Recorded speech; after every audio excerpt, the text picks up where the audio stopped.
Oh, what is going on, everyone? Welcome back to a brand new stream.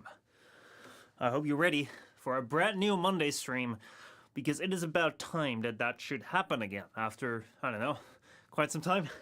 Dang it, man.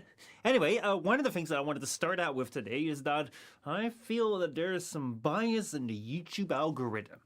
Why do I say that? Well, the reason why I say that is because I just started out this stream And I started out just with the very same intro as I normally have, just a countdown of the timer with 5 minutes on the clock, and then just old clips.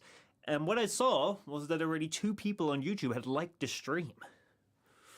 Now, I'm wondering whether that means that my countdown timer is so well loved, or whether that may be that people may be a little bit biased here. Because I don't know whether this will be a good stream. Who knows? Who knows? Maybe it's a complete crapshoot. Maybe I just completely forget how to do anything, and it will be the reason why my career nosedives.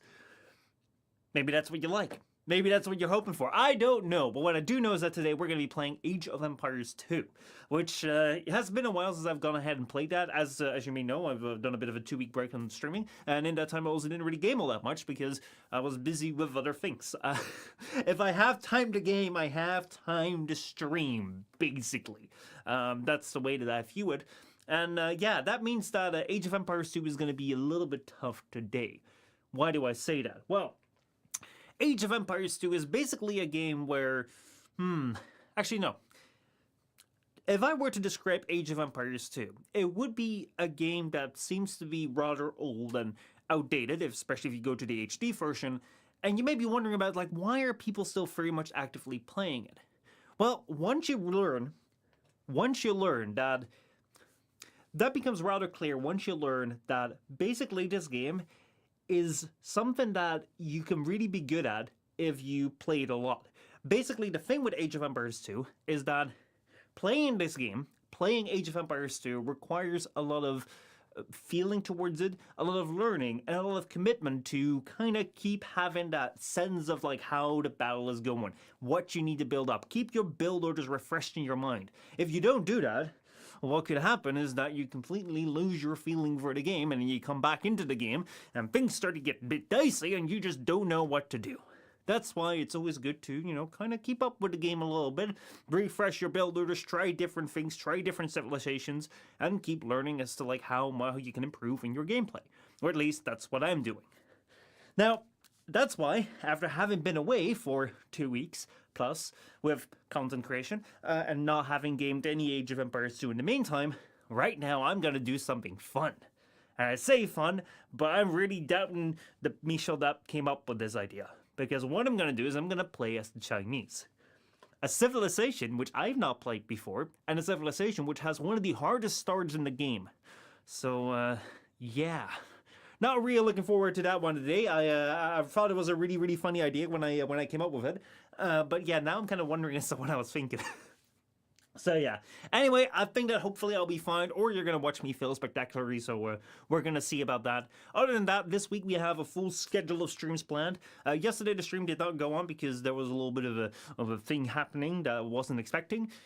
Luckily that's all been cleared up, but that's why the X Defined stream. Well, we're gonna be looking at X Defined, which was the game that has kind of gone away after 6 months. We're gonna be looking at that later, like not today, sometime later, maybe next week during the stream or whatever. We're just gonna have to figure out where that fits in, but that will be coming around at some point in time. Don't worry about that. That said, though, the entire schedule is still on schedule. So for the next couple of days, we're gonna have tomorrow. We'll have the Space Marine saga starting off. So we're gonna start out with Warhammer 40k Space Marine, and we're gonna move in towards Warhammer Space Marine 2, which has been nominated for Game of the Year, and I think the Game Awards or whatever is coming to kind of out soon. I don't really know what the hell's going on with that, but I do know it's been nominated for Game of the Year, and that seems to be rather important. So yeah, I thought it was a great time to go and dive into Warhammer 40k. And furthermore, we have the Warframe quest, because Warframe 1999 is also just around the corner. That's going to be on Friday, and on Thursday, I think we're going to go back to play PoE2. PoE always still sits in my head as Plains of Eidolon, so yeah, but that's actually mean Path of Exile 2, which we started out with last Saturday, and honestly, that was quite enjoyable. I really had a good time. To me, Path of Exile is very much reminiscent of some games that I played with my cousin like years back, so it gave me some good vibes. I also know that there's a lot of content in there, probably, and I don't know if we're going to be able to capture that all on the stream, but yeah, I'm definitely having fun with it. So yeah, we'll continue to play that for sure. But yeah, other than that, hope your weekend has been good. We're back with the regular streams as should be normally scheduled. Videos are going to be coming in as well. I think I have a recording session on Wednesday, so we're going to have some videos come out on this channel, this YouTube channel, Postma 1, and the Misha Postma channel soon. Like, let's say within a week and 2 weeks, there should be new videos on there. So yeah, that should all be improving. Let me go take a sip right now because we have to talk about some tea. Actually, no, it's pretty not. It's like more water.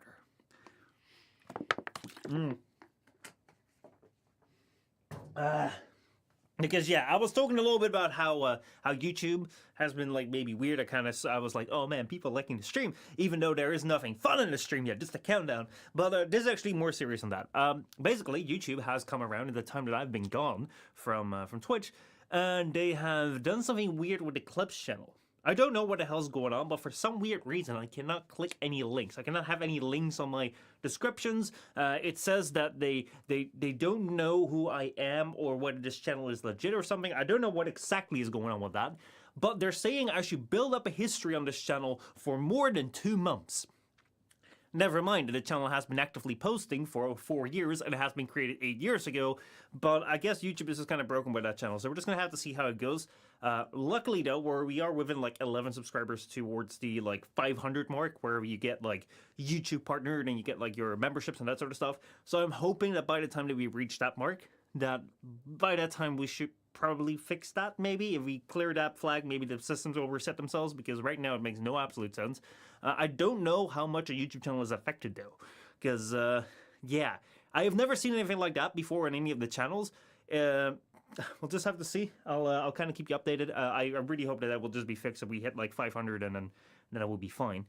But yeah, I don't know. Also don't know what impact it will have on like discovery and such, because yeah, so far the first 2 clips I put out have not been the best performing videos, but at the same time that could also just be because I took a break from like 10 days of not posting. So we're just gonna have to see how that evolves. But that's gonna be the update on the YouTube Clips channel. That said though, let's go sit down and let's go play some Age of Empires 2, because I think that that's basically all of the housekeeping for today that I also have time for.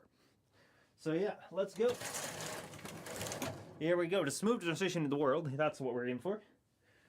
Oh boy, oh boy. Oh man, oh man, oh man. Natty the Panda, how's it going? What the fuck? Misha Postma finally broke the barriers of the green screen. He has a body, legs. What's going on?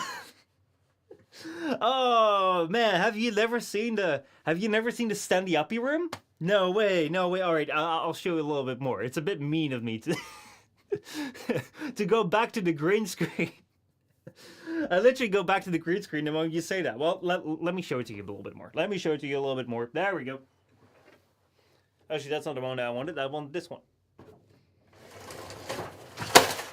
Yeah, I haven't really used this one in a while. I haven't really used this setting here in a while, but basically this is supposed to be the standing shot right here, where I can stand and talk with like the close-up cam and then the wider cam. HyperX, how's it going? Good to see you guys. It seems like StreamBot has this new thing where it says there is like the first words in every single new stream. I don't know. Should I turn that off or should I just keep that in there? Because I don't know if I can turn it off, but I do know that it's here right now and that we have that all up. But yeah, welcome to the standing room. This right here was actually supposed to be my room for like my place for, let's say that we're gonna do something fun. And I just realized that kind of implied that my streams are not fun. That's not what I meant to say, but this place was kind of meant to be like, hey, let's say that I have something physical that I want to show you guys. Let's say that we're doing another push-up challenge, which if you've been around for a long time on this channel, you may still remember the times that we had the push-up challenge, where basically for every so many channel points, I would do so many push-ups, and then we do that as a challenge. Actually, I did the challenge. Y'all didn't do the challenge. I did the challenge. Anyway, me doing something that was challenging for you guys as well. But that's what we did. So that was something that we could do here. There was other stuff. I was like, I don't know, maybe something could happen here. But so far it's kind of been just like, hey, let's say I want to have a chat with you guys. I can just go stand here and talk. And I kind of like the standing and talking, because it kind of feels like I can move around a little bit. I can emote a little bit better than just sitting down. But then again, at the same time, a lot of times I also just have that I just want to get started and I just turn on the stream. It's like, I'm going to go sit down in front of my green screen, and then that kind of happens. So yeah, konbanwa, theme. Genki desu ka? How's it going? Let's see. Fun. I can think of something fun. Ooh, what are you thinking about? What are you thinking about? What if I told you I did it with you because I am you? Oh boy. Let's see. Reborn every stream, HyperX says. Yes, you are reborn every single stream. I gotta remember how to switch my cameras. You are reborn every single stream where you have your first words of the stream. Night Independent says, I don't think it's a big deal, to be honest. Oh boy, oh boy, oh boy. Anyway, what was I on about? Oh yeah, so anyway, so like I haven't really been able to like do a whole bunch of this stuff right here. I do have these camera scenes right here, but I don't really use them all that much because yeah, a lot of times it's just been like, oh man, I just want to get into the game. Now, one thing that I've been thinking about is to maybe change up some things with the stream times, but then again, you know, we've only just started streaming, but so I'll just have to see how this goes on. But one of the things that I'm running into a little bit. This is just me sharing a little bit as to like my experience with streams, right? Is that one of the things I'm running into a little bit is that I kind of love to talk with you guys about some stuff. Now, back in the day, we used to do full-on just chatting streams, which I enjoyed, but at the same time, I also really enjoyed playing games with you guys because, as I'm saying, you know, Age of Empires 2 is a game that I'm really, really enjoying, but you also got to kind of keep up with it. There's a whole bunch of stuff in Warframe that, you know, like I just don't have the time for. I wish I had more time for it. And then furthermore, if you look at things like, you know, Path XL2, if I want to explore that properly, I'm going to need a whole bunch of time. Space Marine, I can't wait to get into, and like, I probably want to spend a whole bunch of time there. It's like, my stream time is limited, so I also want to play a bunch of games. So, the thing that I'm kind of wondering about is, like, maybe I should find a way to stretch out the stream a little bit where, like, these 2 hours, like, in the evening, whenever I stream, like, around this time, I basically only have 2, maybe 3 hours to stream. Which, if you may have already noticed, that we've been streaming right now for 20 minutes already. It's not a lot of time. It's not a lot of time. 2 hours is actually a whole bunch of time if you have to sit there in class or sit there in the office and wait for something, and it's really, really long-winded. But yeah, basically, if you want to do a stream or you want to play a game, 2 hours over in a second, literally in a second. It's like you blink and you miss it.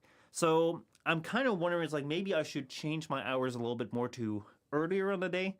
Like what we do the game stream on, like tomorrow when we're going to be starting, or when I do the birthday stream on. But I'm just gonna have to see, because maybe like if I stream, like do that longer slot, I can have like we can have a start and like a just chatting, or we just talk about some topics, talk about whatever. We can do more deeper dives into different videos, different ideas and such, and then after that go into games. But I just don't know whether that will work entirely with my time as well, and also especially with what's it called, with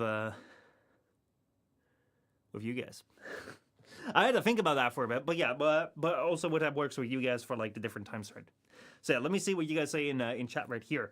HyperX says, I'm doing fine. How about you? I wish I were a bird. Ooh, what makes you wish you want to? What makes you want to be a bird? What makes you want to be a bird? Is that you just want to fly away and go anywhere? That's kind of cool. It's kind of cool. Like, you know, birds can just like go up and leave into anywhere. Yeah, I mean, like you can fly in a plane, but that's not really flying. It's kind of nice. Yeah. Anyway, let's see. I'm actually gonna sit down because I can read the chat better there. Let me just go and do that again. Here we go. Wonderful. You didn't see anything. Nothing there. Oh boy, oh boy, oh boy. Genkyo. Nisha, oh man. Kanji, I'm still, alright, so, Afin, let me update you a little bit on the Japanese situation. Let me update you a little bit on the Japanese situation. So, like, I'll, for those of you who may not be aware, I actually talked about this during the last stream. But yeah, I'm working on learning Japanese, and it's been like a journey and a half. And I'm actually gonna make a video about it when I'm done with like learning Japanese, and then like I'll show you like the road that I've taken, just to, you know, like if anyone is interested in learning a language or maybe whatever, maybe that'd be interesting. I thought it was, I think it's an interesting journey to go through. But one of the things that I started out with initially, when it came to like learning Japanese, was I had to learn like the script. So if you don't know, Japanese, way different language than English. It has different scripts. It has 3 scripts. It has like one set, which is hiragana. Then it has the same set basically, but in different characters, which is katakana. And then it has like words, like every word has like a different basic like character. It's like, as a Westerner, that's so weird. Like, why do words have characters? But we'll get to that later. So at first I figured, like, I'm just gonna go and learn the script. So you go and look at that, you do that a couple of times, you're kind of like, yeah, this is boring. I'll figure it out sometimes. So that's what I did for the longest time. Just like, I'll figure it out. Until, like, at a certain point in time, I actually sat down, I was like, okay, I'm actually going to learn this. So that was just like a whole bunch of repetition, just like repeating the characters. Then I got the hiragana katakana quite down. So, like, now I know how to read hiragana katakana. However, kanji is really tough. You may be wondering, it's like, why the hell does like an entire language make up like different characters for every single word? That's ridiculous. Who would do that thing? However, I think I kind of understand them very well. It's like, when you're reading a Japanese text, like, for example, I think that if you look at the chat from a theme right here, I can actually highlight that on screen. Right there. Where's my mouse? I've lost my mouse. I'm always losing my mouse. No idea where it is. There it is. If you look at this right here, that right there is the kanji for Genji. Yeah, Genki. Why is G in there? Genki desu ka? I was like, so basically, yeah, you have Genkyo, and because like I know that is like Genki, like you're doing like well is well. Basically, that's what translates to. Because I know that, it's like, you can see that, you can instantly spot that. And you may be wondering, like, isn't it really, really hard to like learn a new sign for every single word? It's like, on the one hand, if you think about that, yes. But on the other hand, if you have to learn words from a language, you're also going to have to learn them each one by one. It's like, yeah, there are things in words, especially in English, where you can kind of make out as to what that is. Like, what is a good like combination word where you can kind of make something out. I mean, like, live stream, as like, you can make that as like, oh, it's something going to be live, and it's going to be stream, is going to be something like continuous. But you don't necessarily know from these two words exactly what it means. Similarly with computer, it's like, how do you know what a computer is if you don't know like if you don't know that word, but you do know other words? Like, you don't really know what it means until you learn the actual word of computer. So that's actually the same thing with like kanji. You just have to learn the words, like you have to learn a word in every single language. But now it has like a special sign to it, which over time you'll kind of recognize and become familiar with, and they can much more easily spot that from sentences than just having that be like all letters together. So that was something where I was like, kanji, I'll learn that over time. I'm not going to focus on that, like getting all that down. I'll learn it over time. Next up, it was time for the grammar, because I actually just wanted to like go ahead and like start reading Japanese straight away, be like, oh, I'll just directly translate and I'll see how it goes. But that goes nowhere. You have to learn like how this like language is structured, because it's a way different structure than English.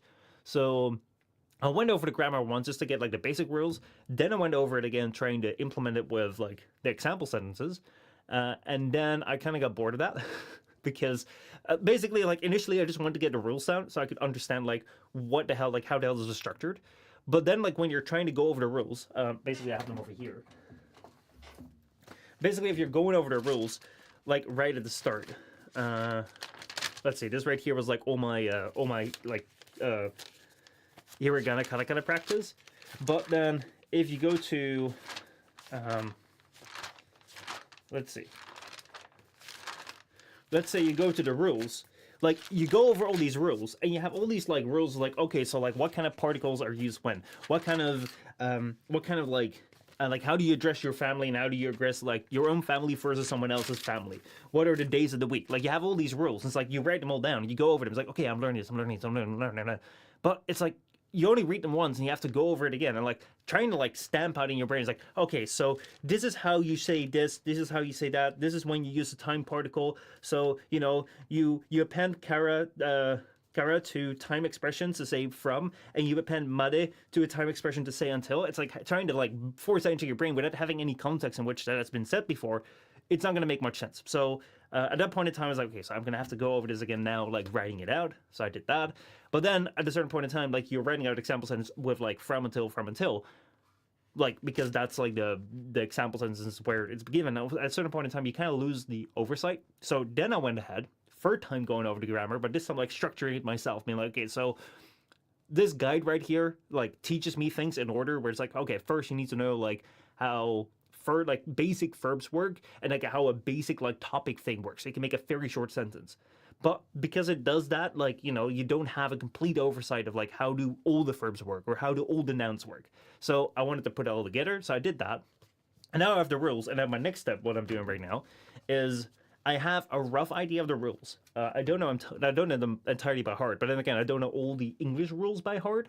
So what I'm doing right now is I'm just going to try and become more familiar through exposure. So this right here is me reading through the news. So this right here is a news segment about, what is it called? Like this right here is about Prime Minister Ishiba in Japan trying to like lower the income taxes or like raise the standard, like raise the annual amount over which no salary like or like no tax has to be paid. We have a thing right here about someone driving a electric scooter on the highway. We have a thing right here about people doing illegal jobs online being protected by the police. We have a thing right here about like the South Korean president doing this little coup thingy. We have a little thing right here about an Indian event in the Tokyo Edogawa district. And like that, like I am basically just like reading these articles and then translating them by myself to try and like get a feel for it. Now, obviously, like I am getting help from like a dictionary to try and like, a lot of words I don't know, but I am getting more and more a feel for like, hey, like you see different words or different structures return. And I feel like the more that I do that, at a certain point in time, I'll build up like that vocabulary kind of in the back of my head. And then I can try and like move that more into writing. Because I think that reading is one thing. After that becomes writing. After that becomes listening. Because reading, you can read at your own speed. Writing, then you can like implement that. Listening then becomes like, you have to keep up at the same time that the person is speaking. And then speaking, yeah, I'm not ready for that yet. Oh boy. Let's see. Avim says, would you like to test my studies that might help with kanji one day? That's not kanji, I just dropped my chat message. It's broken. How much for the book? DIY the book. No, I want Michelle's book. You want my book? You want my notes?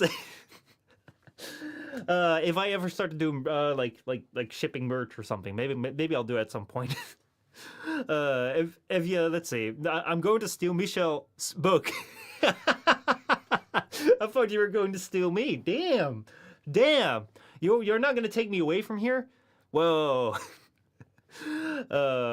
Let's see. An electric scooter on the highway. Is it a slow or fast scooter? It's a dendo kickboard.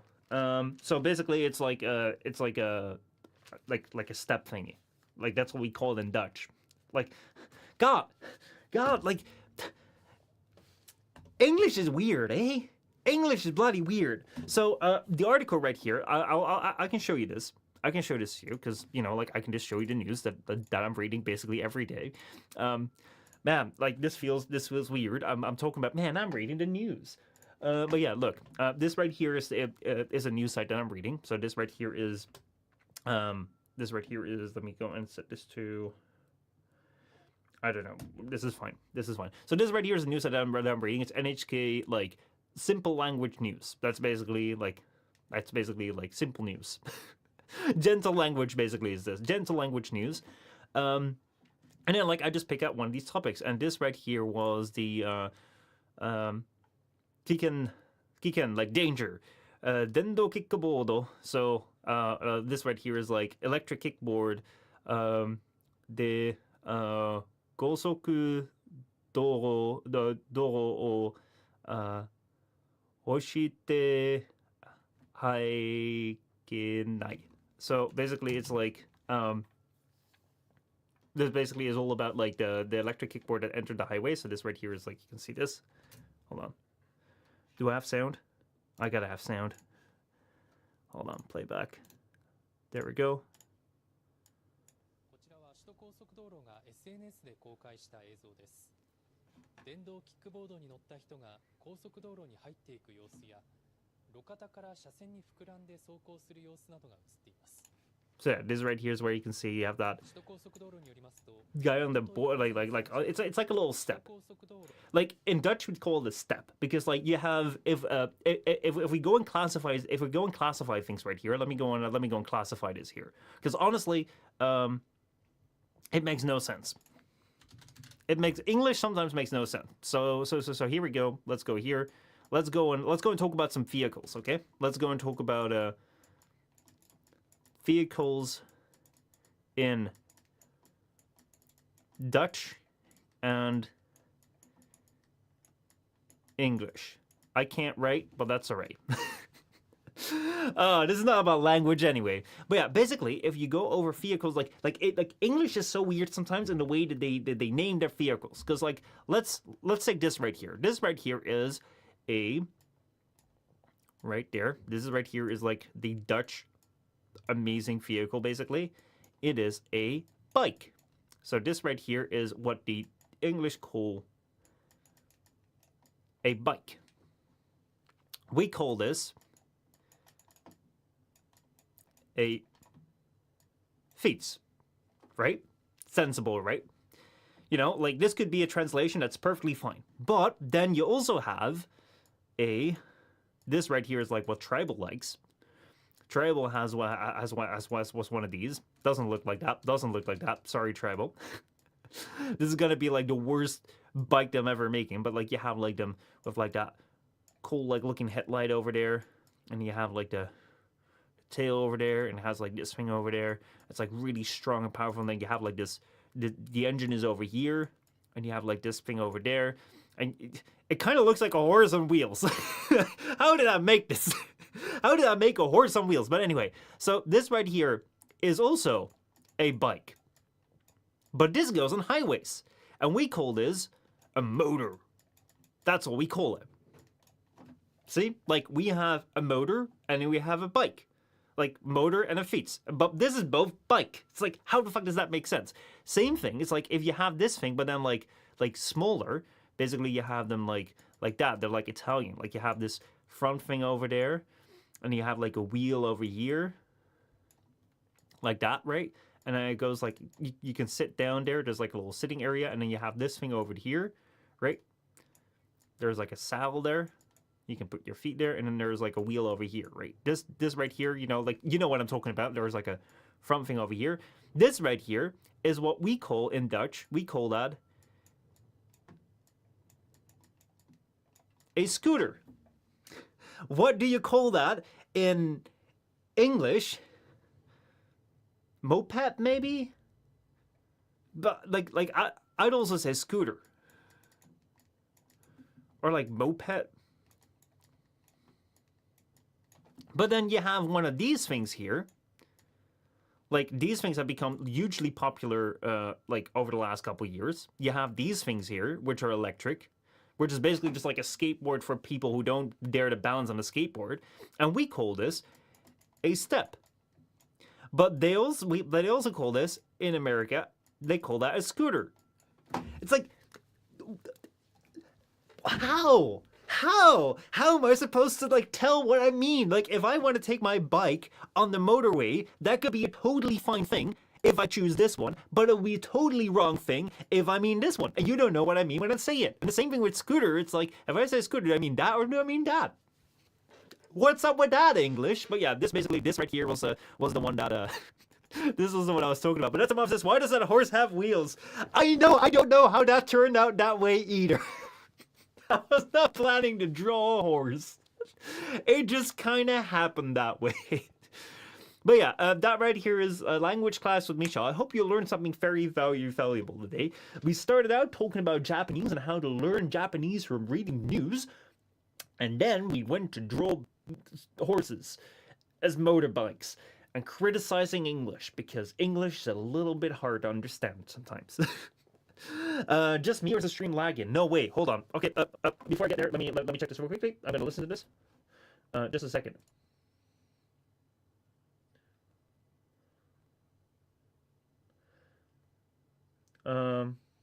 It seems like it is somewhat okay for me. But let me know what your experience is. It might be something. Maybe on Twitch is better. But yeah, YouTube is giving me an error, but it's still not like cracking entirely. But yeah, let's see. Hyper says, oh whoa, we're learning Finnish. That's so cool. Let's see. Moto Okay, motor in Finnish is motoripiora. Okay, so motori is motor, and piora is bike or wheel. So it's motorbike or motor wheel. Okay, that's cool. That is cool. But that's some says I have some stutters too. Damn. We've been having some internet issues lately. Like, let me put it that way. We're this close to getting fiber. It's like it's so close. Like I literally had hold on. They were laying fiber lately. Like they were laying. So they've actually been laying fiber already, and like we should have a fiber connection, which like I showed you right here, because like I took this a little bit out, just so I could show you right here on stream.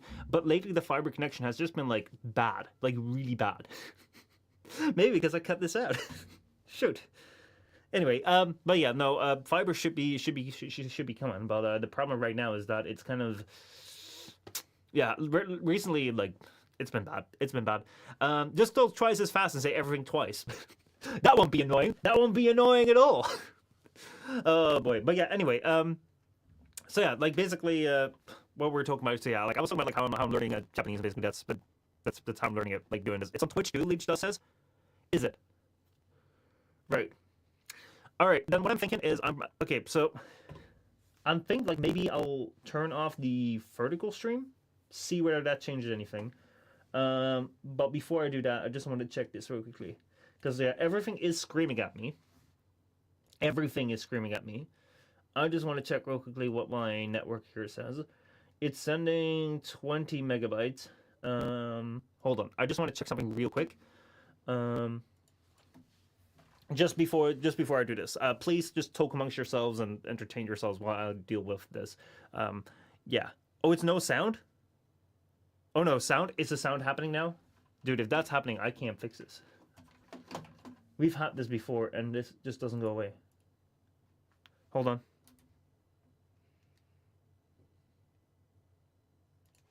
Hold on. I want to do a sound test, dude. This is so bad. Okay. Okay, this is weird. Hold on. I was dealing with a delay. What I'm gonna do right now is I'm gonna do a clap, and I'm gonna see if the clap syncs up. And if the clap is not in sync, we're in hell. Basically, we're in hell. Let's hope that clap was in sync. Let's really hope that clap was in sync. All right.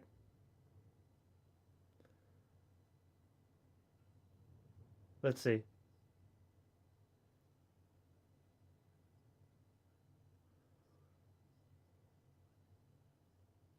Yeah, no, this is bad. This is bad.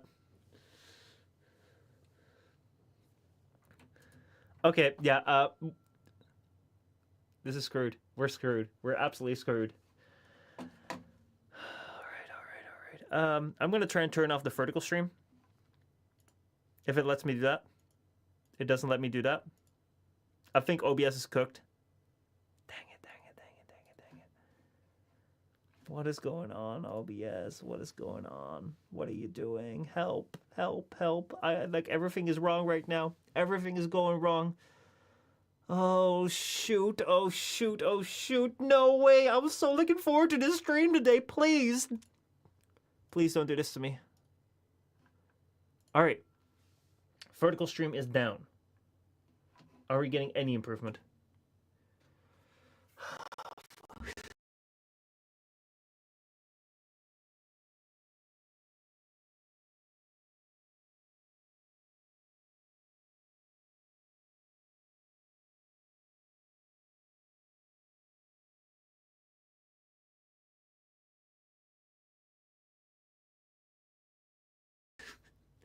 Oh no. I am so sorry, I guess.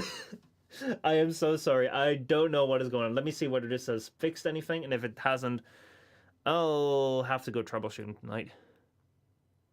Dang it. Right. Let me try this once more.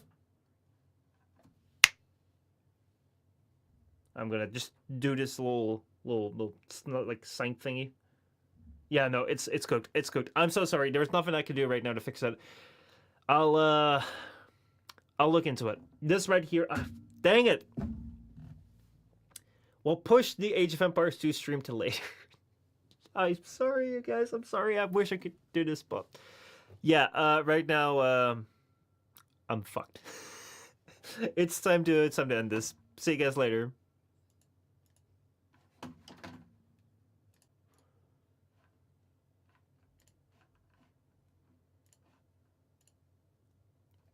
All right. Welcome back to whatever remains of the stream.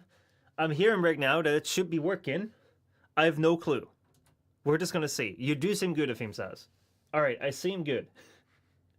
I don't trust it. I don't trust it for shit. Let's see. We're live, boys. Delay, but words are on the correct frame. All right, so there is a delay, which is kind of normal. Like that tends to happen. But we are good. Right. I guess I'm gonna hold off on the horizontal or like on the vertical stream then. I guess I'm just gonna turn it. I'm not even gonna turn it on anymore. We're just gonna stick with 2 streams right now. Because I'd rather have a stream that works than 3. Like I'd rather have 2 streams that work than 3 streams that don't work. So yeah. Which chat do you read? I read all the chats. Basically, whatever is on screen, I likely read. So yeah, I've turned off the vertical stream. That's done. That's done. I'm not gonna come back to that anymore. But yeah, it feels like everything is fine. It feels like everything is fine. We got this. Let's go ahead into the game before anything else happens. Seriously, this oh my god. All right, it's time to go ahead into the game. Right. Dude. This was it's not a good start. Like this is what I mean. Every single time that I like start streaming again that I haven't streamed in a while, I come back and like everything seems a bit rusty. I seem a bit rusty, and like it's not just me. It's like the computer as well. It's like I have to like learn to stream again, but also the computer needs to learn how to stream again, and that's something that I will often forget. And yeah, I don't know how to make it remember how to stream, but yeah, it does do that sometimes. So yeah. Oh, new Warframe skins. What the hell? There's new shit in Warframe? It's not Warframe 9099, is it? There we go. We're in the game. Look at that. We actually made this. I made it here. Okay. So now we're here in the game. That's good. I can close the vertical stream dock. I don't have to look at that anymore. Let's see. Old news. No, it's like, what is it? What is it? What about Genshin skins?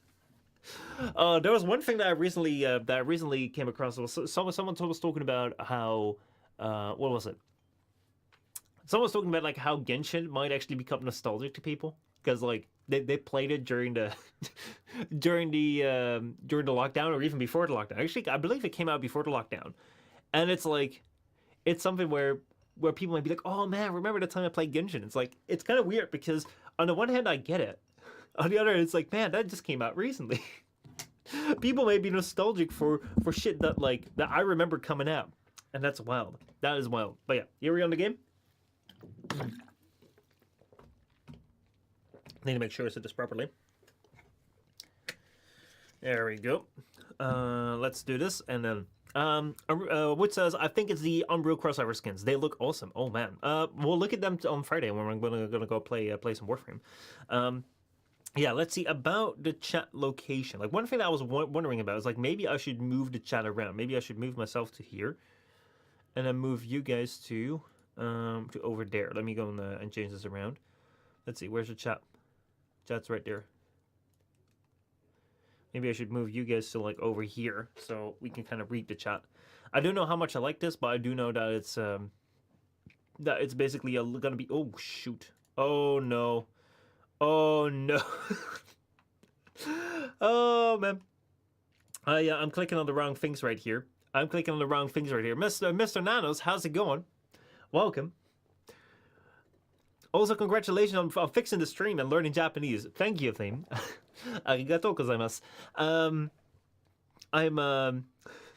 I'm hoping that it stays working this way, but yeah, we'll see how it goes. Because again, like a lot of this stuff, I don't know how to properly make work. So let's see here. We're gonna go and change this around to make that work. We're gonna change this around to make this work. And now we're just gonna go and see. Was that your campsite intro? Yeah, it sure was. It sure was. No, I can play this. Look, this right here is the podcast intro. And now we're just gonna go and see. Oh shoot! Oh shoot! Oh shoot! There we go. Let me go and grab this on okay. So this right here should be working out. And let's do the podcast intro. Okay, this is my setup intro. So this right here is for like when I did a podcast with Cole. I haven't done a podcast in a long time. But this is basically like the scene that I would use if I were to do a podcast. But right now it's like my setup in like scene. So I'm only talking to myself. I'm a very active participant in this podcast. But yeah, basically this is what I would use to prepare the podcast, make sure that I can have a guest on right there, and I would be able to talk to each other. Oh damn! A theme coming out and gifting 10 memberships. Holy shoot! Some motivation, I hope. That is an insane amount of motivation. Damn, that's insane.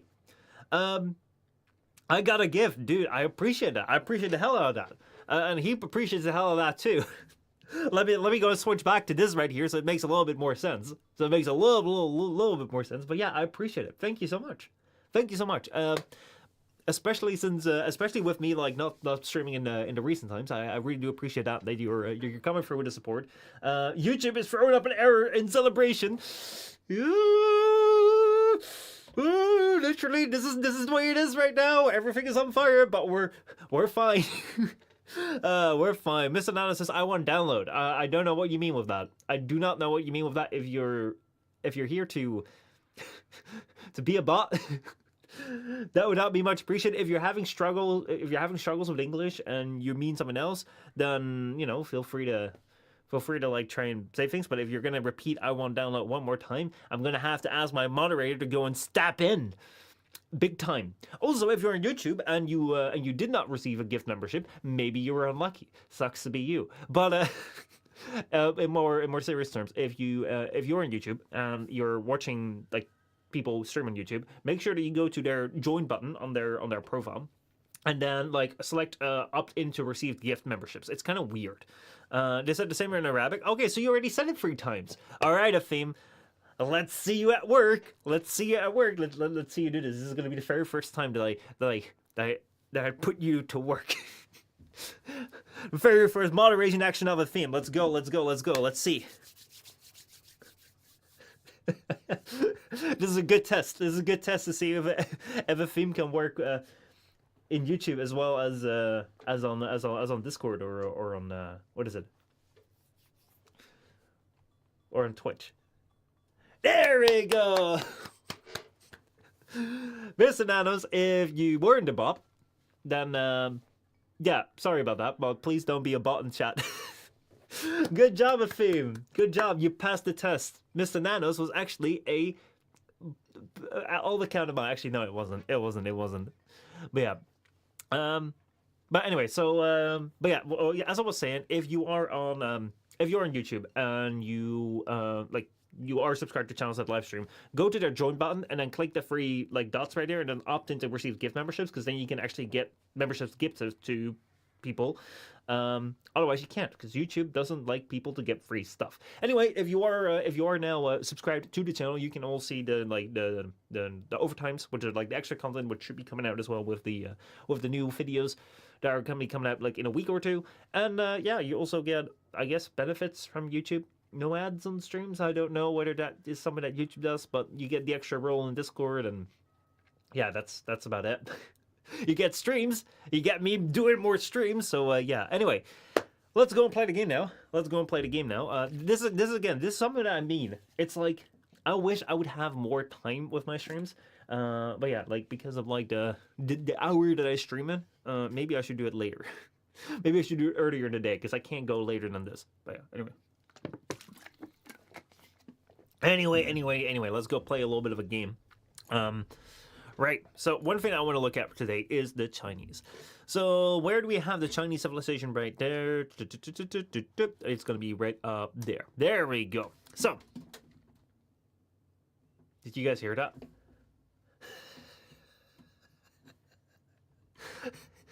I'm breaking everything. I didn't know what it was, but that sounded bad. Right, well, things aren't crashing yet. Let's keep on going. Let's keep on going. All right, so this right here is the Chinese civilization. So today, if you guys don't know, we're playing Age of Empires 2. Age of Empires 2 is a strategy, real-time strategy game that you need to be fully aware of like what you're doing. You need to have a good feel for like the flow of the battle, and you need to like have some sort of build orders and like you need to be well practiced. I haven't played this game for about 2.5 weeks. I'm not well practiced. I'm going to try and play one of the hardest civilizations to start with. Watch me fail. These right here are the Chinese. They're the Archer civilization, which, man, wow. These right here are the Chinese, which are the Archer civilization, like the Britons, which I've had some pretty good luck with. However, the Chinese have a little bit of a different bonus than most of the civilizations out there, because, as we see right here, you start out with +3 villagers, -50 wood, and -200 food. Now, you might be thinking, hey, starting with extra villagers, that's good. But the entire point of like the Dark Age is to get up to like 500 food, so you can go and get to the next stage.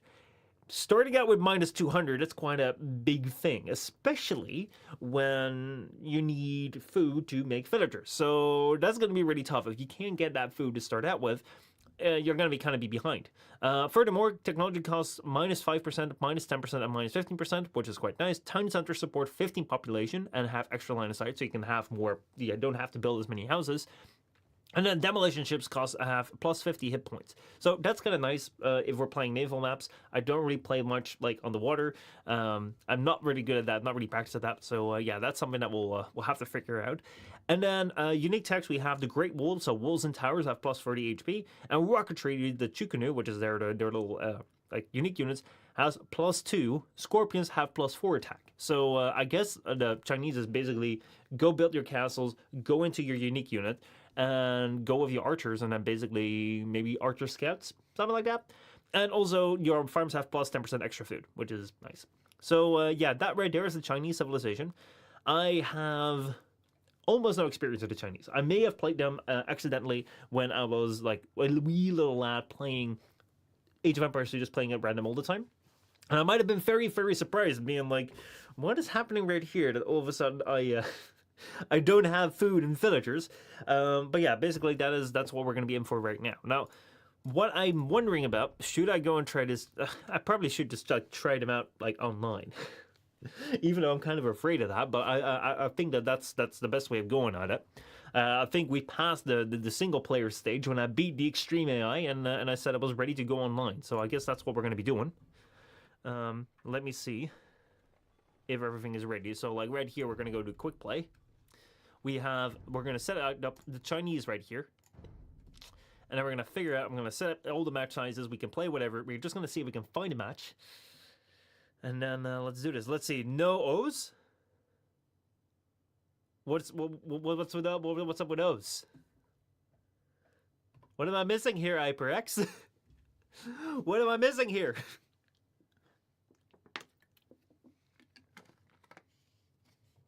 Or Zero v Zero?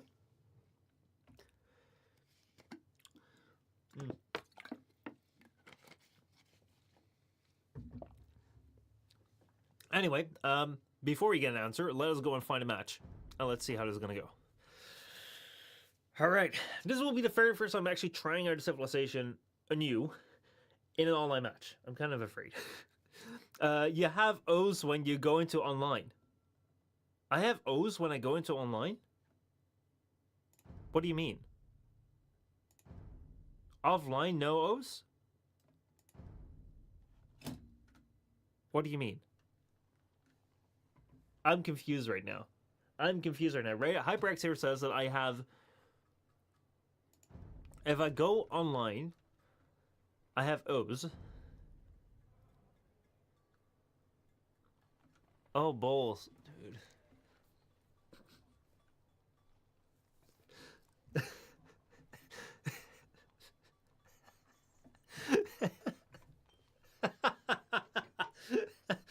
Oh man, this is the first time I've heard about that reference, but it's a good one. For for me talking about how kanji are like descriptive of the word, O's is like probably the most descriptive like way, like descriptive word in the English language. It looks the best. It's a visual representation of the word. That right there is basically an English kanji, if I've ever seen one. Anyway, with that said, let's go. I was like, shit, is something wrong? Is something wrong? Did I mess something up? But yeah, no, we're good. We're good. All right, so that said, though, now it is time. Whew. So it's gonna be time to do this. I think I have no backing out of going to single player anymore since I've beaten that extremely. So I guess we're gonna have to learn this civilization in an online match. Oh boy, I'm afraid. At least I know I'm gonna go probably scout rush into castles. I think that may be a good thing. I don't know whether the Chinese can actually have like bloodlines or something to have like my scouts be better, but we're gonna find out. We're gonna find out as we move along. You'll be here with me on the journey, and we'll see how it's gonna go. Maybe we don't even get into a 1v1. Maybe we get into a 5v5, which doesn't exist on this, but a 4v4, a team game. Who knows? Who knows? We found a match. We found a match, you guys. Let's do this. We have a 1v1, a mega random. Oh boy, oh boy, oh boy. Well, everything is set up and ready. Let's do this. So, we're playing against the Gujaras. And yeah, let's see this here. So, this right here. Oh shit, I don't have my right keybind set up. Okay. This right here is going to be a little bit different than normal. Because what I'm going to have to do right now is I'm going to have to send these villagers here. And we're going to have to go and slay the pig right away. That was a really bad placement. Also, I can get loom right here. You guys can go over there. And what I need to do right now is I need to go and find myself my hunt, basically. That's what I'm going to be doing. What happened here? Okay, so this right here is all right. Right now we're here on 50 seconds, and we have our very first villager coming up. So what we're doing today, what we're doing right now is we're very much focused on getting the food out that we would normally not have. So we're going to have to make sure that we use the pigs, and I also need to find a whole bunch more aminals over here. Right now I need to have about 7 on food to make sure that we're doing this all right. So that's good. And then I think that I can go to my wood over here. Now the game is rather slow today. I don't know why that is, but it feels kind of slow. Miss Jim Sue, how's it going? Could sell stone, buy food with the market thanks to Mega Random, then you don't have to worry nearly as much. Ooh, that's a good one.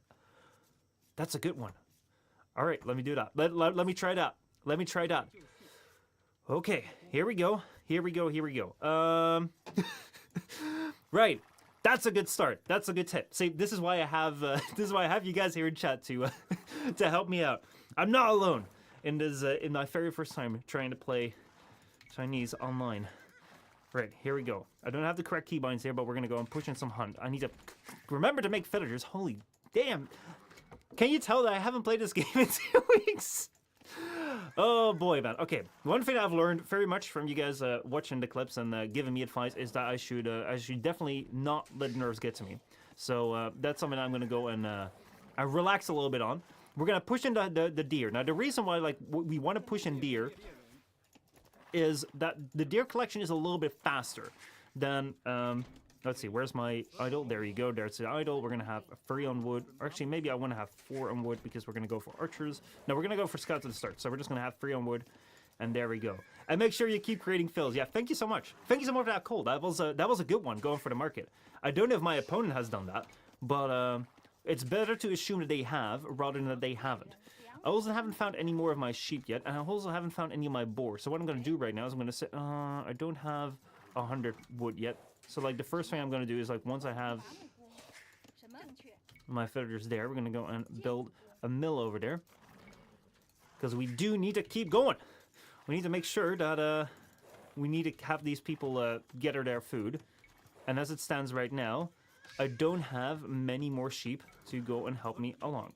I also haven't found my boar, so one of the problems with the hunt right here, no sheep. You're not gonna go back. You're not gonna go back. One of the problems with the hunt is that the hunt likes to move around quite a bit, and now once you kind of forget this, that you're being housed. Oh my god, of course, the town center has 15 villagers, but 15 pop, but also at the same time, one of the problems that means is that you don't have, you do have to build houses at some point in time. They can't keep sheltering people forever. But yeah, one of the problems with like hunting deer is that you don't really explore all that much, and I do need to find my boar. So I'm just going to go and scout around a little bit, and if these guys are done with this, they're going to go on the berries, and we'll just see how it goes. Macy James says, anytime the game gives you a market at the start, it's always worth it to sell stone and buy food. It lets you go to feudal faster, and you can also buy back the stone for TCs at later dates, and in theory, you shouldn't need to use a defensive tower in feudal due to having the initiative. That's a really good way of thinking. I really like that. I really, really like that, like, forward thinking, which that's what I mean when, like, you're you need to have like a little bit of a sense of the game, which comes just through like from playing it. Where also part of the sense comes from like probably I'm gonna have to like let me go and like grab the berries over there, because that's the thing with Mega Random. Like I don't play Mega Random all that much. Can you tell? But one of the things that I'm realizing with Mega Random is that like I may not be guaranteed of having my boar. Because as I'm seeing right now is, you know, we're not really having any boars like in the vicinity here. But we do have 2 berries. So yeah, this right here is probably the the best possible thing that I could have thought of. of trying to, you know, come back to this game after a 2-week break, trying to learn this game over time. So if you haven't been around for this channel, I've kind of started playing this game basically around the start of the year. It's only been like a couple months that I've been learning this game a little bit more. I started to play this game years back with my cousin and my friends, and then slowly but surely been trying to learn a little bit more. And now I thought like, hey, you know, let me go and make a video about it. I made like one single like video about it on the channel after my friend kind of told me like, yo, you should do it. And I was like, sure, you know, they'll probably won't understand, but we're gonna try it anyway. So I tried to do it anyway, and people really liked it. So yeah, now we're here. I'm kind of learning it slowly over time, and one of the things that we're at right now is that you know, I've taken a little bit of a break, but we're playing online right now against someone who is actually quite well situated knowing what they're doing. I think I'm going to go back to the hunt because I'm not seeing any boars over there. Yeah, I am clicking up the feudal, which is nice. But I'm also playing as the Chinese, which has one of the hardest starts for new players. And then also I'm playing Mega Random, which, yeah, that just throws away all of my experience with like standard like Arabia practice. So yeah, we'll see how it goes. I'm gonna try and adapt as much as I can. Macy James says, yeah, the food situation on this map isn't amazing. Yeah, I kind of I've slowly realized, but we're clicking up right now, which means I should probably go ahead and grab the next wood line. With these guys right here, I can probably go ahead and like get a little bit of gold going. I don't think I want to have 2, but I just want to have like a couple over there. Let's see if we can have a couple more go over there, and then we'll send some people over there. I'm gonna have to start out my let me go and build a house over here. I'm gonna go and try and wall up because I don't know, like I'm just gonna assume that these people there are like the people here are my opponent is a little bit ahead right now. Let's see. Mason James says it's not one of the hardest, it's the hardest. I like the double lumber camp. Thank you. I'm normally like I wouldn't do that necessarily for going like a little bit of scouts, because I was thinking maybe like I'll go like 3 scouts, like harass them a little bit, and then move into Castle Age and then go castles for my archers. But seeing that I have like I'm already kind of behind in terms of like what I was thinking of doing. And it's Mega Random. I'm thinking like I probably can use that extra wood right here. Are you ready to help me out here? You can go ahead and build me this thing over there. All right, here he's coming. Let's see. All right, let me not follow that sheep over there. He's inspecting me right here. Look at that! Look at that moonwalking camel! No way! No way! No way! No way! There we go, the camel scout. He's coming in. Right, once you've done that, built this. I don't want him to have any clue as to what I'm doing. Right, you guys, I don't have that much wood yet, so actually I want to keep you guys around so you guys go and chop these things over here. I'm not sure why Blue isn't finding you with your scout. Yeah, I was wondering about that too. Because like I have quite a few exposed villagers here. So he could have like gone ahead and attacked them over here.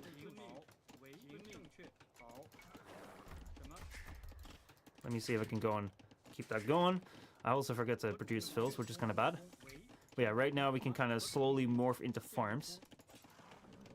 I don't want to bring on too much ideas until I'm quite ready. So what I'm going to do right now is I'm going to go and place all of my farms right around here to make sure that I keep them safe around the TC. I should probably go ahead and like scout him a little bit. I'm going to assume he's somewhere over there. Just going to walk around in like one big circle. Just want to have a little bit of an idea. Also, since I know he's going to be there, let me make like 2 spearmen to do something with that, and let me go and start to wall this up here, because you never know when he may strike for real this time. Martin M says there's no reason not to farm around the TC. Yes, exactly. Exactly. Back in the day, something I used to do was like farm a whole bunch around the around my farms over here, which is still something that I sometimes like to do. But right now, though, I have learned over time from sometimes just being attacked that yeah, it is not the best situation to get yourself in. Now, one thing I was thinking about is like I was considering early aggression like first, but what I'm gonna do right now is just go into a boom as best as I can, because I think that will be best. Now, I need to keep on producing fillers. That's one thing that I really, really, really need to keep in mind, which is something that I sometimes screw around with. Now, we don't have the best layout yet, but we're just going to go and deal with this as we go along. Can I get my food upgrade there? That was probably useful. I do have the gold. Need more food! Need more food. Let's see if I can buy a bit of food. So close. Oh, shoot, I could have canceled the fills. Of course, of course, of course. All right, let's see. That was... See, like, that right there is the sense that I'm kind of missing after not playing it for a while. But we're slowly going to get there. Let's see. Now we'd have to sell it. Right there. And now we're going to click up. There we go. Click up. Right. So then, so far he hasn't been super aggressive. Let me see if my scout has found anything. Scout, you're over there. I also forgot to set up my my mouse keybinds, which I normally have properly enabled. So I'm really curious as to where he's at. Normally you'd expect him to be somewhere right over here, but I don't see any indication that he is. Then again, you don't know. You don't know where that might be. I also don't... Oh, man, I don't have my go to the TC keybinds as well. All right. This right here is a real pickle, but we're gonna figure it out. We're gonna figure it out as we move along. I'm gonna make a stable over there. That's not the best place, but hey, it's what it is. I'm going up to Castle H2, so he just hit it, which is fine. It's what it is. I have a second wood line right here for TC, I think. I don't really have a wood line. Yeah, I would have to place it over there. I'll place the TC over here, and then I'll have to go and buy some stone right now. Do I have enough for it? I don't know, but we'll see. We will see. After that, let's go and wall that up, and we're just gonna go and have some fillers on standby.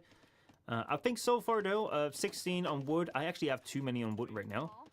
I can have 2 more on food here.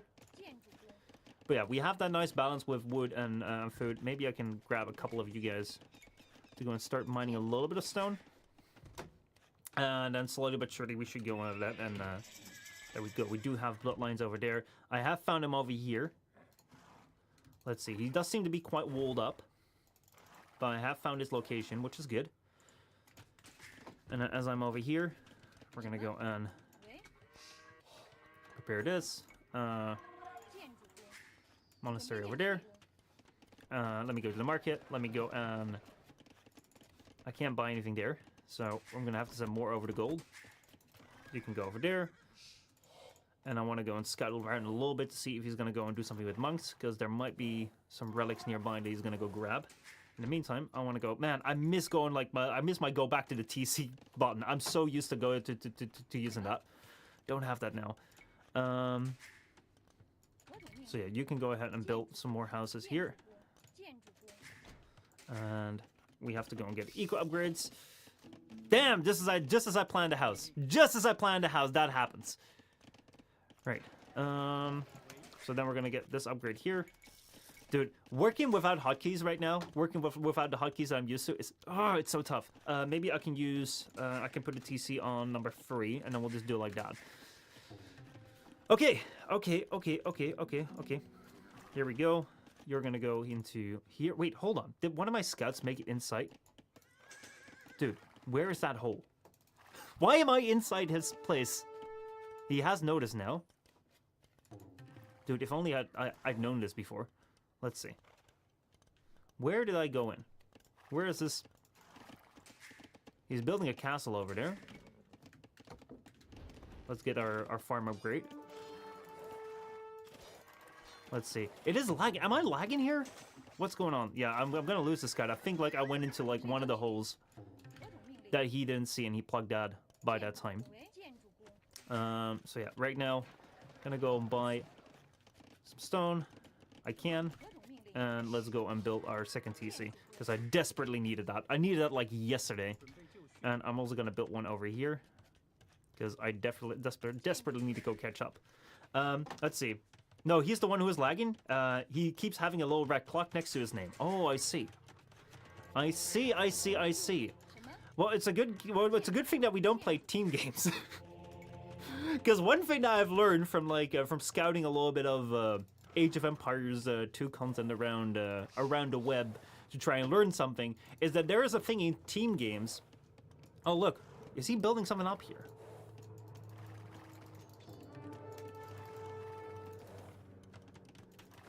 He might be building something up here. Let's go and lure this guy to my pikey boys. Let's go and upgrade these a little bit. Let's go with this one to there, and then you can go and do that. I don't want my scout to attack. I want these guys to go and attack. Yes, exactly. But yeah, one of the things I've learned is that there's this thing called kill the lagger in team games. So if you lag in team games, it's not too good. But yeah, right here, does this select all the TCs? Yes, it does. Right, so far the Chinese start has been a bit rough. A bit rougher than I expected, but yeah, here we are. I'm gonna send you guys over to stone, and like this is really not a great start for for what I had planned on doing. Let me see, that thing is still over there. You can go over to, actually let's send these guys to gold over there. Let's get a little bit more farms going. Let's see, where do we have these guys? Let's get more farms going over there. And let's slowly but surely build ourselves up. I was wondering whether I was gonna have like a bad lead. I was wondering whether he's gonna be super in the lead. But I think that right now things are slowly he's not pulling out as much as I was expecting. So yeah, I'm liking the eco upgrades. Well, it's the best that I can do right now, given that it's about given that I'm not really all that good on military wise. I would have loved to have a little bit more of a push going right now. Have something planned, but right now this is not that great. So I'm thinking that I should probably go and switch it over to let's see, right here. I want to build a stable there, and I want to go and build a finish that wall, stables. Let's go and husbandry, and I want to go scouts, and I want to keep making fills. Dang it! Dang it! The worst thing to forget. One thing you should also not forget is go and build a little bit of a lumber camp over there. But yeah, I should have enough to go and buy a little bit of stone here. I think what I'm going to do is I'm going to go and make a defensive castle. It's not necessary to play that I would have liked, but I think it is better that I have that over here, rather than that I don't do that. Because what I want to do is I want to have a little bit of a group. I want to go with scouts and the Chukanu, because I think the elite unit is going to be very, very good, especially with the unique tech. But that's just me going off like noob levels of knowledge on this game. So I don't know whether that will be actually good, but we're gonna go find out. We're gonna go and find out as to whether this will actually work. I need to keep on making fills. I need to send a whole bunch more fills to farms.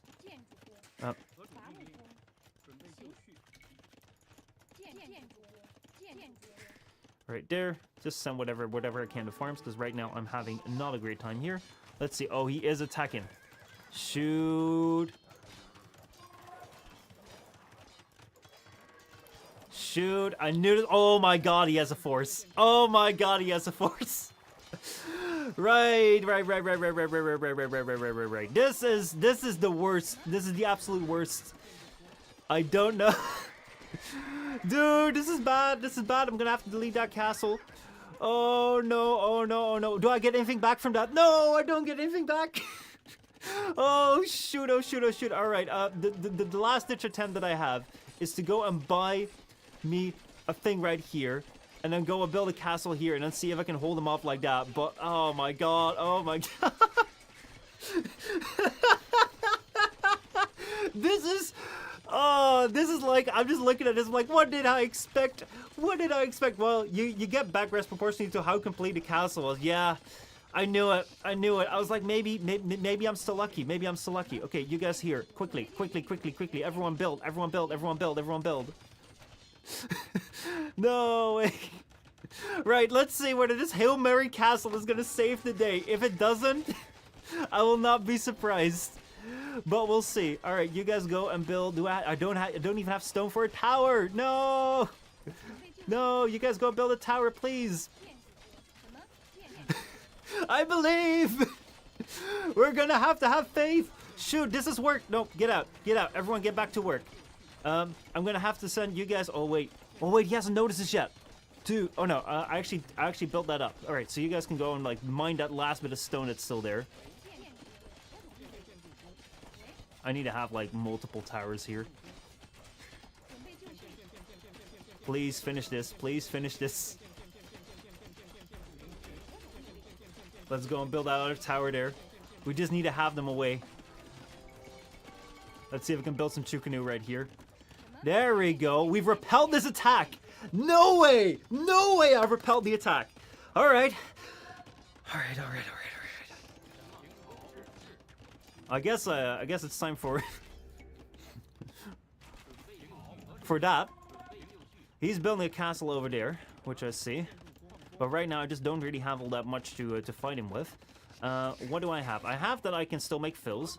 I have some idle villagers over here who may be able to go and build themselves a siege workshop.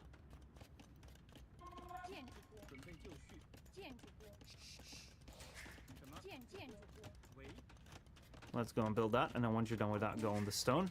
We're going to keep on making villagers. We're going to keep on making Chukanu right here. You guys will be control group number 1. The university now has that over there, so that's good. And we're going to go and send these guys a little bit forward right here.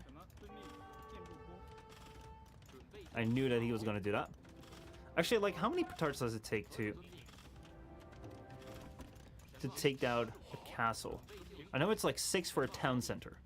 Don't know whether that will be that will be something that it's gonna be good. Oh shoot.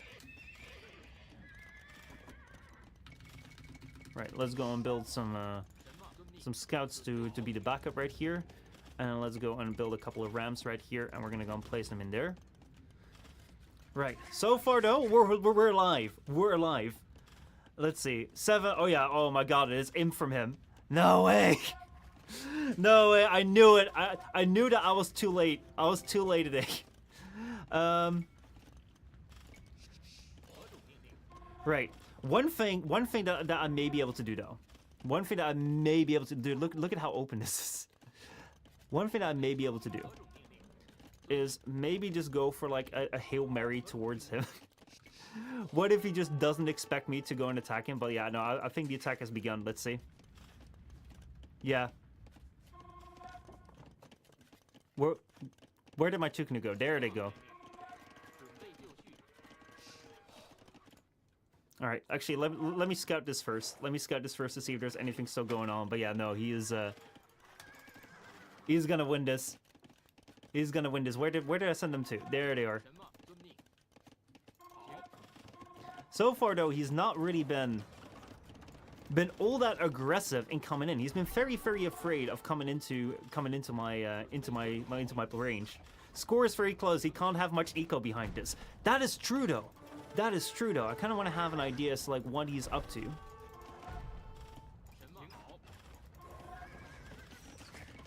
I want to have some of these villagers go and repair that.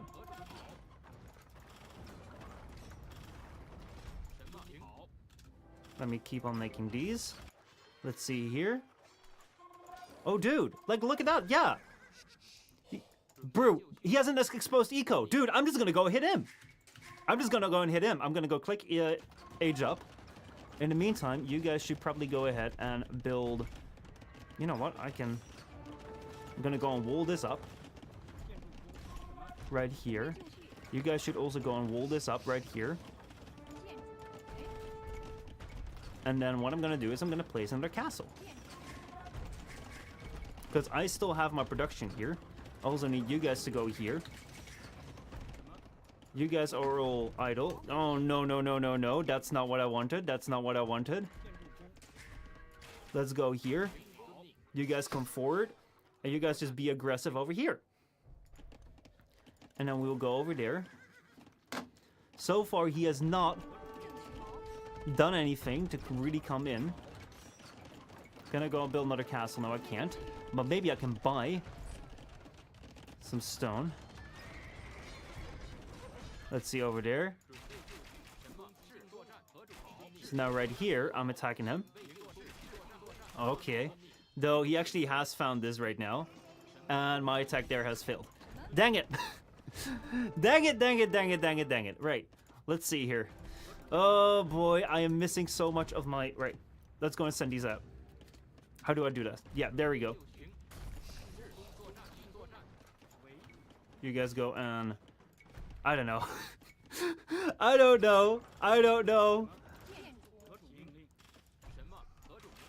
I am just completely out of the out of it right now. Oh shoot! Right. I have some chickens over here. That's good. Let's go and build some more. I need to have a lot more on gold. Where am I gonna go and get gold? That's the big question. That is the big question I need my answer to right now. This wood line is horrid. Oh shoot! I have found my gold. I have found my gold right here, and he's never gonna look towards that. Right. And he has repelled that attack, and I'm really surprised that he how long his push has taken. Because right now, I'm just nowhere.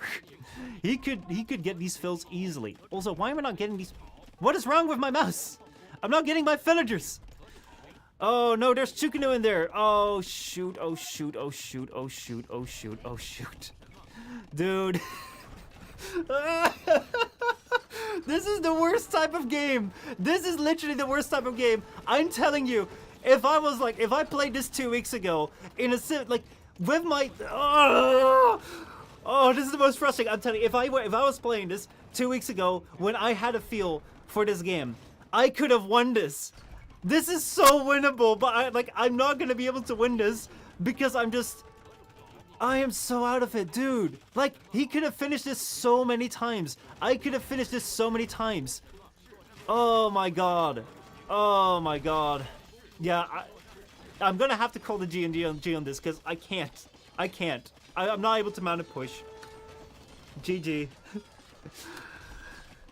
Oh my god. Oh my god. This is not the first game that I have lost. I have lost plenty of games, which I'm totally fine with. The thing right here, though, is that... Oh, boy. I was so close. Thanks for the game. You played well. But taking time off AoE2 really takes a toll on gameplay. Oh, it really does. It so does. It so freaking does. Right. We're playing against a French person, which is also really cool. But yeah, let's go and take a look at this game. Let's go and take a look at this game, which we'll just go through this really quickly. I'm not gonna overanalyze it, but he's Belgium. Might want to hit him with some Dutch sportsmanship. How do you know he's Belgium? I thought he was French. But yeah, here we go. We have. I'm gonna have to make sure that this is set up properly. Let's see. Settings, casting right here. Let's go and take that out. Take that out. There we go. Right. I don't know why it doesn't do that, but right here I'm gonna have to go and make sure that this is. Let's see. We have Michel Postma, and we have Hugo, I think. I think that was his name. Tate Hugo. All right, so I'm just going to speed through this right here. I'm quite curious as to like what his setup was like. So he had 3 sheep and geese right over there, and he also had like a market, and we had 2 bushes. So that's quite interesting. So what we're seeing right here is this is the mega random game that I just played. I decided to go and play as Chinese, yeah, it didn't really go that well. It was me just being kind of freaked out. So I'm just gonna talk you over what happened, because I was kind of incoherent for most of it, even though I had a whole bunch of people right here help me in chat, which was really, really useful. But yeah, as you can see right here, we're a mega random, and one of the problems with mega random is that it is super random. It's in the name, of course, but that means a lot of the standard build orders don't work. And with Chinese, it is like one of the hardest civilizations to start out with as a new beginner, because, you know, you have less food, you have 3 more villagers that you have to like do something with, and it's like, what the hell do you do? So what you see right here is like, we're on this map. Normally, I would go for like 7 villagers on sheep, get like 2, 3, 4 out on wood, depending on like what build I'm going for, and then go ahead and like get into boars, get into hunt. But right here, as you can see, there were no boars. There was very little, like, there was some hunt. There was a moonwalking camel over there who was just, like, coming by right over there. But normally, like, you know, like, you have some things, but now I had to just figure out what to do with it. Luckily, we had 2 bushes. We had Macy James here in chat who was saying, like, go and sell your stone to get some food and then get into the next stage. So that was really, really helpful.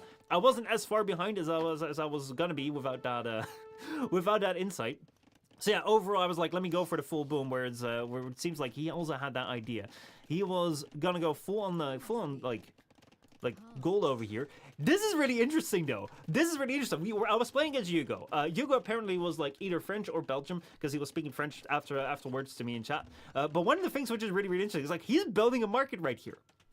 Now, is this guy gonna trade with himself? Or is he very, very used to his build orders, and in his build order, in his mind, it's like, okay, so I am in like feudal age. What do? I built a blacksmith and I built a market. So he goes out and he builds his blacksmith, and he's like, let me go build my market. I think that that's what happened. Now, it might be that this market does not count for your castle age, but still, I believe that it might be better to go and build a like castle age like offensive building, because otherwise like you're having 2 markets, which like at this point in time, like maybe you really want to be really early on that castle age and then you want to get it, but at the same time it's like you build a building you already have. So I wouldn't necessarily have done that, but yeah, you know, as Mason Jim says, I wish you could trade with yourself. If you could trade with yourself, that would be so nice, man. That would be so nice. But yeah, the second market was completely unnecessary. But I guess he just wanted to go up very quickly to castle age, which I was doing that too, and honestly I was quite surprised. Like, I am right here ahead with villagers, even though I was playing very, very badly. As you can see right there, my idle TC time was 4 minutes. Let me tell you, the last time I had 4 minutes idle TC time, which was quite a long time ago. As I say, I'm completely out of shape right here. And yeah, we're looking at this right here where I am just like in complete defensive mode. I was like, okay, let me turtle up, let me go to Castle Age, and we'll figure it out there, because my plan was going to go to the Chukanu, which are the unique archers that the Chinese have. Now, I've never played this the Chinese, but I heard that their archers are pretty good. They have a tech upgrade that makes them even better, gets them +2 attacks. So I was like, I'm gonna go try to do that. Maybe do a little scout rush at the start and follow up with archers. But yeah, my scout rush was a little bit delayed. I was gonna go with that early 21-minute scout rush, because you know that's the best scout rush there is. I was like trying to figure out what was going on. Now there's one scout over here, and I was already wondering how did he get in, but he sneaked in right as that castle was being built, and I got a little peek of it at his base, and I saw right here that he was doing something. He was chasing me with villagers, and yeah, that right there was his base. And still right now I was somewhat ahead, even though my idle TC time was kind of bad. And this right here is why the Chinese might be pretty damn good. It's because, like, look at this. I have basically 2 more minutes of idle TC time, but we're still sort of equal in villagers because you start out with more. So you do have a little bit of a lead. But yeah, it is right here. My scout does go down because I didn't know how it came in, but it came in from there. And maybe I should have just gone straight to the castle and just hope that he would be able to make it out, but that wasn't gonna happen. That wasn't gonna happen. But yeah, here I am trying to boom up. Oh man, oh man, oh man. Well, at this point in time, I was like, well, maybe if he's not really into that much army, which actually he wasn't. I was actually doing quite okay here. I could have gone up, but yeah, this right here is really when it comes to like having a plan, having an idea of what you're doing. And one of the things I was really struggling with as well is like normally I have better keybinds. I also forgot about my keybinds. I didn't have the correct keybinds. If something goes wrong, everything goes wrong. So that's the mode that I'm in right now. Chase is a little camel away over there. picked up the relic. I should probably picked up more relics. Afim says, every time you say castle, I think of chest moving, move castling. Technically, you could... you could castle in this game. You could castle in this game.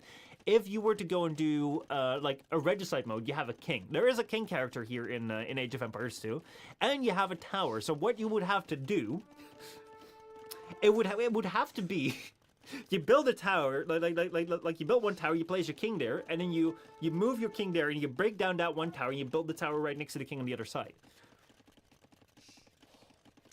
Maybe I should do that at some point. I should go into a game. When I'm actually like a little bit more well versed into what I'm doing, and go and castle at a certain point in time and see if my opponent notices that I'm castling. How about a siege tower? Does that count? Oh my god, that is brilliant! That is a tower.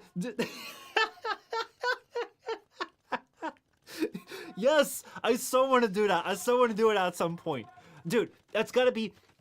Imagine, like, this has got to be a team game, because most of the time I believe regicide is more like a thing that you do with a whole bunch of people. Like this right here is an unlucky moment in time. Right here, I didn't know he had his entire army built up, and he was just kind of like just being there, like, oh, let me go and scout him, and he just runs into me building a castle.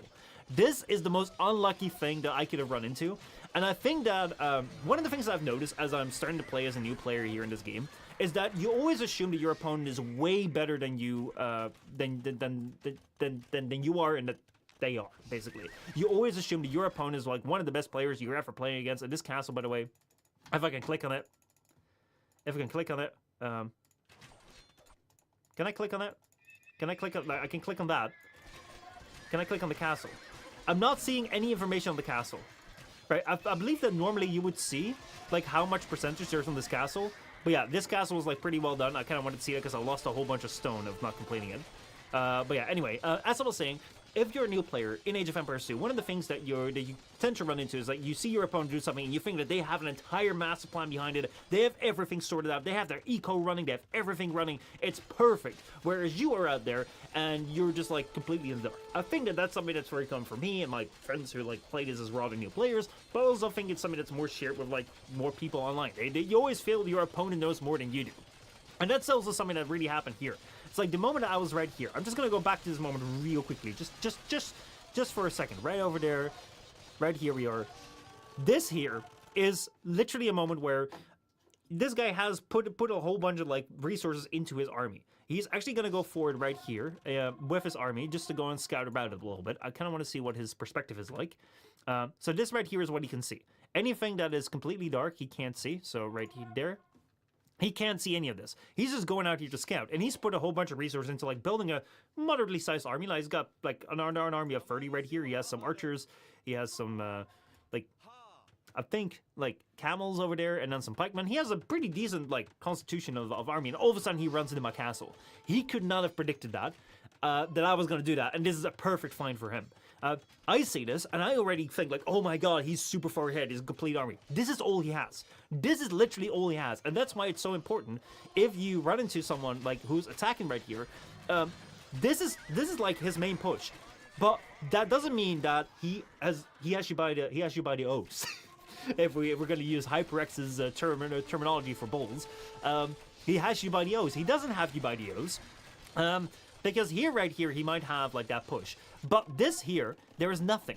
So if I had been a little bit more on guard, especially right now when I have 3 TCs and my TCs were mostly producing, like right there, they're producing, I'm going to get the eco lead right now because he's put a whole bunch more effort into building his army. So what I could have done here is I'm defending from this quite well, even though like I'm letting all these fillers idle. But like I've defended from this quite well, building towers, trying to get him off. And then, like, I can go ahead and mount another push. Like, one thing that I didn't notice, and he didn't notice either, was that this was completely open. What I could have done is I could have, like, sent a couple of these villagers forward, either to go and build some, like, some military units right over here, some buildings over here to start producing, or I could have gone ahead and actually sneaked some villagers forward. Because this scout right here was completely not found. If I sneak some villagers forward, build like a town center over here to go and like farm up all this stone over here, because there's stone galore here, I could have gone ahead and like mounted a push on his completely unprotected town, but I didn't. I thought he was gonna have me pretty much because he's about to hit Imperial Age. He built a castle over there. He built a siege workshop over here or university. Yeah, now I can click on these things. I couldn't click on my own castle. I don't know what's up with that, but hey, you know, right here he's building up his forward. And yeah, I thought like, oh my god, this is gonna go so bad. I didn't really know what to do. I was kind of clustered, and I was really surprised that he didn't push more. Because yeah, I did have my castle over here. I was building towers, but if he'd gone underneath here when this tower was being built and killed all these villagers, he could have basically just gone ahead and like mopped me up. So there was a whole bunch of chances for me. And even right now, when he's getting the trebs out, seriously, it's like he's building like he's attacking my university and he's not moving forward. This guy, barracks as Gujaras. Yes, he is building barracks. Holy shit. He is building barracks and he's going full spear. Oh man, like seriously, this right here, I believe that dude, like this right here is what I was saying at the end of this game. It's like if I had been more on the up and up with this, I could have had this better. Like I had archers over here. If I got my archers against spear, I could have had a good time. Instead, what I've done is I send these archers forward to go and see if I had a good play. This right here was really rather stupid. Lost 2 archers over there to this. Let's see if I actually do have something right here. He didn't run him into Gujara, seeing his history. Oh my god, no, look at this! Oh shit! So right here, I decided to go in. I do kill 1 villager, but I completely forgot to look at this. And now I actually gave him time to go do something. And yeah, right here, dude, he rang his town bell. Man, if I actually had some attention to this push, this could have gone quite well. So again, there was a whole bunch of opportunities right here. In the meantime, he is out here trying to attack my my siege workshop over here. I decided to go send out all the rams because fuck it, why not? I'm so open right here. I am so bloody open over here. I can't believe it. Yeah, this is it. This right here is where I'm like, oh well, fuck it. Let's just see how it goes. Because right now I am. I'm like, yeah, you know, like I'm so far behind in the score. I am so far ahead in villagers, but at this point in time, like I'm missing a whole bunch of my hotkeys. I'm missing like a whole bunch of my feeling. Like, man, you know, there's so many things that I could have done.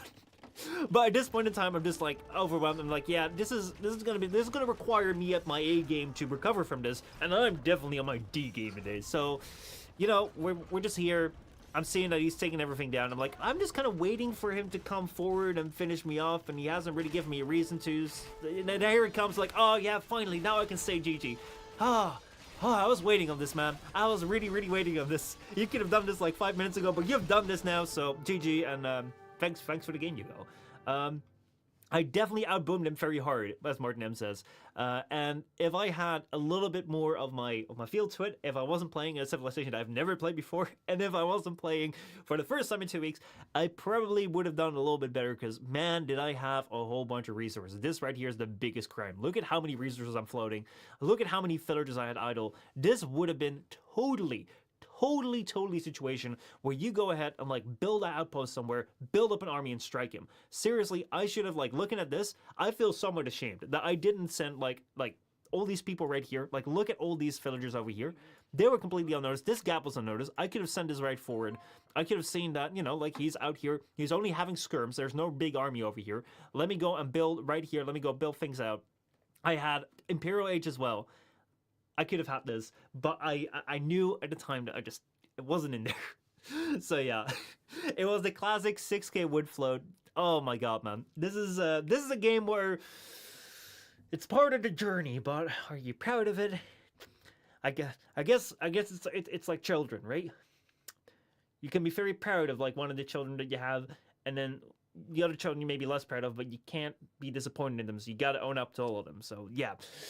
That's me playing my very first matches to Chinese. Gosh. Oh boy. But that's what says, since you're overwhelmed, this might take a moment to be whelmed and think of what you could make. The classic is the 1 gold unit, 1 trash unit, 1 siege unit. What would you do in hindsight? Well, looking in hindsight, like what I would have done, be whelmed. I like to be whelmed. One thing that I think that looking back, what I would have done is, honestly, like my plan right here at the start was to go into scouts and then go into the Chukanu. The thing that I think is my was my weakness right here. Like that plan was in my head, and I was like not flexible enough to get rid of that the moment I noticed that, hey, there's no boar here, there is no like extra sheep here. I should have like discarded that right away, because basically right here there's not enough food to sustain like a scout rush.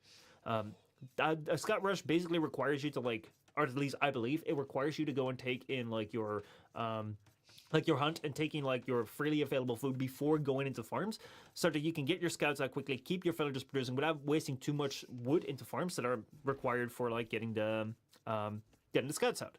So given the food situation, I would have completely scrapped the idea of going to scouts. I probably would have gone ahead and went more into like a couple of archers. Like the thing that I'm always afraid of is going into like, especially when you have an archer unique unit, is to build archers yourself before building the unique unit. So like right here, like probably like the building of the scouts right here, like going for that, right here is already way too late.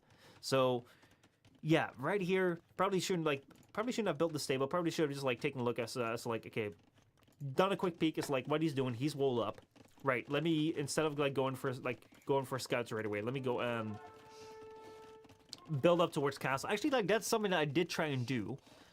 So I don't dislike that too much. Normally when I play archers, I like to have scouts as my trash unit, which I could have actually made up for later on with the farms. So I should have fast castles more. This right here was just like very, very unfortunate.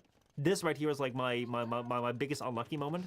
And I feel like at that point in time, like my mind state shifted very much from like, oh, how do I deal with this, rather than like, how do I like fight him?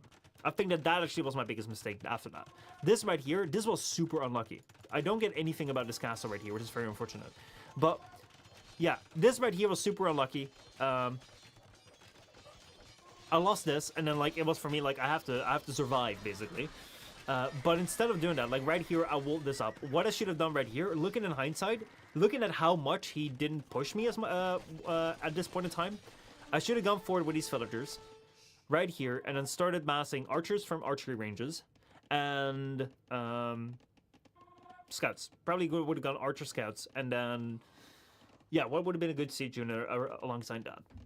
I tend to go for mangonels, but I'm not really great at microing them. But I also feel like rams are kind of slow. Let's see. Yeah, I wasn't lucky, but also you didn't have any map control to put a castle there. Yeah, that's true. That's true, Martin. Like the thing that I was thinking about was like, he's probably not gonna go and push far, and I thought that this was still gonna be safe. It's like, if I would have seen, like, basically like the reason why I thought it was safe was because he had been around with his camel quite a bit, but very much in a way where right here, like he's out with his camel, and like he didn't do anything. He didn't do anything at all. Like he didn't go and engage in the fight. I didn't feel this player was going to be very aggressive, given by like the way that he played, and like he would forget units. Like you would have him right here, like right there. He would just forget his units over there. So I wasn't expecting that. That would happen. And yeah, scouting is really important. Like I also forgot my scout over there. So yeah, it is. This right here was just unlucky. It's like a lack of information, but like going back, I probably would have gone archers, scouts, probably like a couple mangonels, and like build that over here. Dude, if I knew, like if I just scouted around over here, saw like the amount of stone over here, I could have like, how much stone is in here? This is like 350, so that's 700. That right there is like 1300. This right here is also 1300. This would have been a couple castles worth of stone that he didn't even know about, because I don't think he scouted this. Nope, he didn't know about this at all. This would have been complete, like, well, he knew about it, but he didn't explore that anymore. He actually did scout a whole bunch, but I do wonder, is that Auto Scout? No, that's not Auto Scout. This is, but that is personal, I believe, or not? No. Is that the Auto Scout pattern? Oh no, it is. I thought it was he was doing that. But yeah, anyway, that's just looking back at it. Boy. That is Auto Scout. Yeah, I thought this pattern was gonna be like that, but yeah, he did go Auto Scout. That again was like, for me, normally I scout way more. But for me, the biggest issue was food at the start. I'm so not used to Mega Random. But yeah, anyway. Those are all excuses. Excuses. At the end of the day, the fact of the matter remains that I did not win this. I wasn't good enough. He bested me, and you go. Good job. Great match. Oh boy, it does give me like one of the things though that I had with this match, as I said, like before, I've had matches where like I lost by a big margin, but hey, it was fine. This right here was frustrating because I was like, oh, I could have had him. But that also makes me excited to go and play again. So we're probably gonna go back to Age of Empires 2 very soon. And I'll have a little bit more practice in, and then we go. Let's see. But that's Muffin says, nice meeting you in chat, Macy. You're an absolute legend. I wouldn't say I'm a legend, but sure. Well, tell me about your legend status. What makes you legendary? What makes you legendary? Also, like everyone who, like I believe everyone who's here in the chat, absolute blood legends. But yeah, it might just be that God. It might just be that I am thick as well hell. I do struggle with that quite a bit. Last year, I went to both TwitchCons, which, if you don't know, that's a convention about Twitch. TwitchCon is in the name. But one of the things there, especially in the US TwitchCon, is that like there's a whole bunch of people from other media who join into that as well. And I went there for the very first time this year, over to the US because I'm actually from the EU. And I met a whole bunch of cool people. But for me, meeting people, like the way that I see meeting people is like I want to know nothing about you until I meet you in person or I meet you like through chat, like meet you one-on-one basically. Because I don't like to hear from other people about other people so that I have ideas about people before I actually know them. Because people gossip a lot. People talk about people in a flavored way. So I'll never know who you are from other people. I want to know who you are from you. So a lot of times, like I also spend a lot of time at work, so I don't really have time to be watching Twitch streams or watching whatever. So whenever I come to TwitchCon, I know hardly anyone over there. I have no preconceived notion of like, oh my God, this is that person. I just go in there and be like, hey, who are you? And that's just where it starts. It's just kind of a very normal way that you might meet with someone on the street. But the problem is that you go to there and then all of a sudden there's a whole bunch of people over there who are famous or legendary. And I'm just standing there talking to people, and very often I would have that there would be people coming around. It's like, do you know who that was? And I'm just like, no. And I'd be like, oh my God, that's like Baby No Money. I'm like, who's that? And they're like, that's like an artist or something, or like a rapper or so. Like you'd have all that sort of stuff, and like I constantly like walk around and like speak with people and be like, they'd be like, yeah, I have like so many million followers on whatever, like Instagram or your YouTube, and be like, I have no idea who you are, but it's really nice to meet you. And I don't know, like on the one hand, I feel like it's nice because like I feel like I can have like just a personal connection with someone, like I'm just talking to them as the person there, not like the whatever thing that's behind them. But at the other time, like sometimes I just feel like I'm a bit too thick, where it's like I'm just kind of sitting there, be like, there's a world around me. So yeah, let me see. That's a Muffin says, I walked into the bedroom. All right, hold on. But that's a Muffin says, thanks for entertaining us plebs under that 2%. I walked into the bedroom saying I was chatting with Macy James, and she said, the guy from the Exploding Kings. Macy James says, all I wanted to do was make my base, and then they had the audacity to blow it. Top 1.5% players. Nice. I'll get there someday. Oh boy, the top 1 hour herds. Thanks. I'm just here to have fun. Well, if he has experience with Exploding Kings, I can't say anything about that. Right. Shit. Right. Well, never mind me. But if you have some experience with, actually, I shouldn't say anything more about that. Let me not talk about like an event that I'm working on, which might have secret games that I might have given the game away from. No one share my secret, please. No one share. Damn it. Brie Wonderful's the 1 year I decided not to go to TwitchCon. You make it to the US one. Yeah, it is. That was a weird one. But yeah, anyway, let me go sit down again, because oh boy, I'm just screwing things up over here. Oh man. That's it though. Do we have time for a quick match? Like a quick review? Oh shit. Yeah, I basically just have like 10 minutes on the stream and then I really have to go. So yeah, we can go and have a little chat, and then yeah, that's it. Man, See, this is why I need to have more time in the streams because yeah, we're kind of running out of it. We're kind of running out of it. But yeah. Anyway, I might be doing something with Exploding Kings at some point in time. I'm not going to tell you more than that. But yeah, that's it. Been a big effort. Oh boy. Yeah, Bree, how are you doing? How's it going? Hope you're doing well. Hope everything is fine. Hope everything is good. Oh boy, I had a very interesting game today. The one fun thing that I think about Age of Empires 2. Let me actually go back about this. Look at that. You're not seeing anything. This is just a normal background. Nothing here. Stay. Stay. Stay. Right, we're gonna do it with this.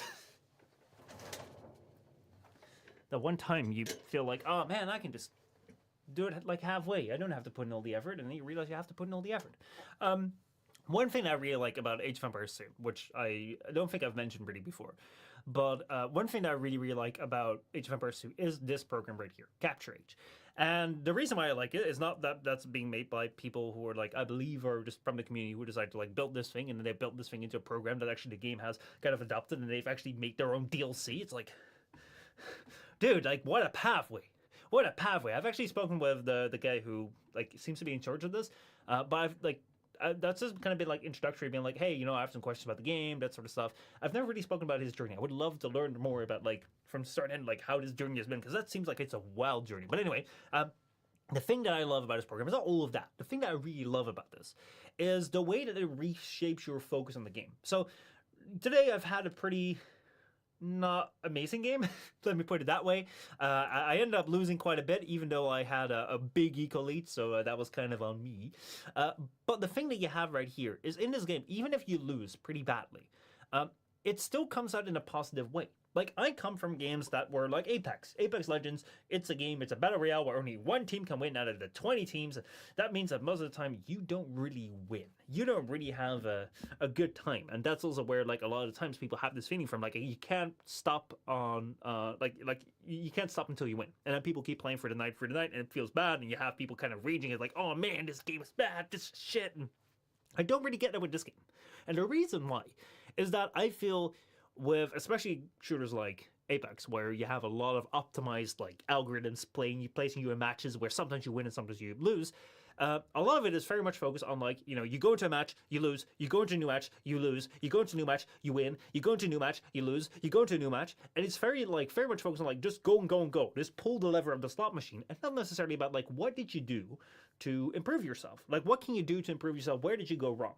And that's something where I feel like Age of Empires 2 makes a big difference into, especially when it comes to their, you know, Capture Age, or when, you know, Capture Age is actually, it's like an elevation of like the build and like replay function that Age of Empires has as well. But this right here, you know, even the free function is way better than the build and one that they have. So I would say Capture Age, one thing that Capture Age really makes amazing of this is that it allows you to go, like look back, not only at yourself, but also look back at like your opponents. And through this, like this has helped me a whole bunch just to see like, hey, what am I doing? Where am I going wrong? It's like right here, I'm saying like I have a whole bunch of ILTC time. I knew I had that because my my hotkeys were out and like my entire start was kind of screwed up. But especially going right here, it's like I felt when I was in the game that at this point in time, I was completely overwhelmed. This guy had me by the nose. Even though in score, we were actually equal. I actually overtook him in score, even though most of the game he had been pretty much ahead of me. So I didn't see that at this point in time. And I felt like he had me everywhere. He like there was nothing I could have done. But looking at this now, I can see that, you know, he had, like, I was way ahead in like eco. I can see like how he builds up his base. I can see like what he decides to do, how he decides to build a second market, even though he already has one. You know, I can see those things, and I can like use that to think about, okay, so like how could I actually have won this? What could I have done? And this right here, I'm looking at the mistakes that he's making, but I can also look at someone who plays flawlessly, and then be like, wow. That's what I could do next time. So that's something that I really appreciate about Age of Empires 2. It puts you into a different mindset with the functions that it gives you to like review your matches and learn about them. That even if you lose, it doesn't necessarily feel that bad because it is actually giving you more information to get better with. And that's something that I'm missing a lot in like a lot of the newer games, especially like shooters. I believe Halo had it for like a long time and still may have it, where you can go like watch matches back in the theater. But it's really not common. It's really not common to have like a replay mode where you can go back and also see like how everyone else has played and then compare the stats and whatever.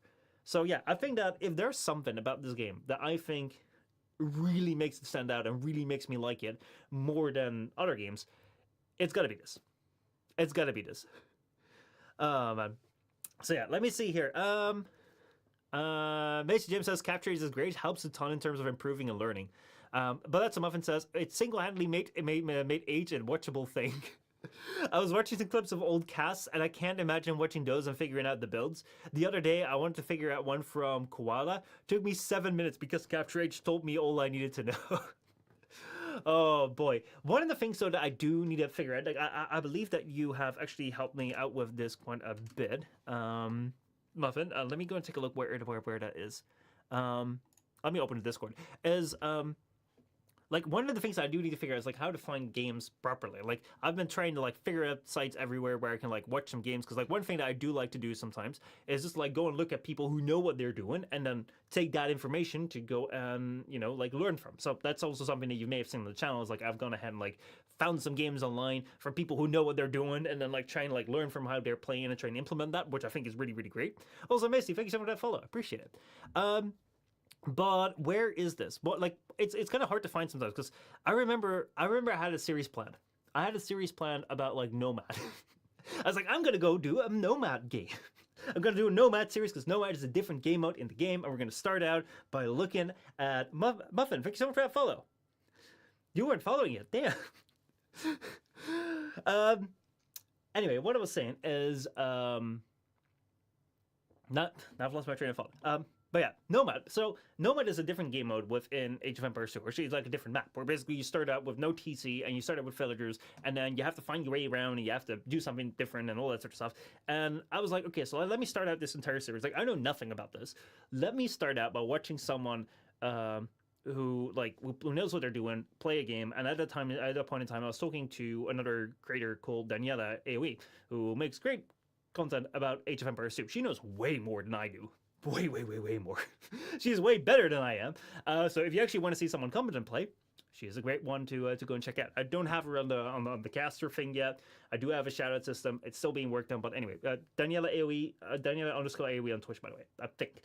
Anyway, so I was going to look at one of her matches, and that worked because I just happened to find that in a proper way. But then I was like, I'm going to go and look at other people who do that, so I can like implement that for the next series. Like over time, like, okay, this time we're going to look at this person, going to try and implement that build. Then we're going to look at this person, we're going to implement that build, and we're going to try and see and compare. We could do that over like multi-week series, and then every single week we kind of have like a couple of games, and now I could combine that into like one large like main channel video where we go over like, okay, so this is how you learn over time. And we finish it off by me going online for the very first time, because at that point in time I was still too afraid to leave the AI. But I went online. You can't really sort by maps. Not on the site that I was looking for.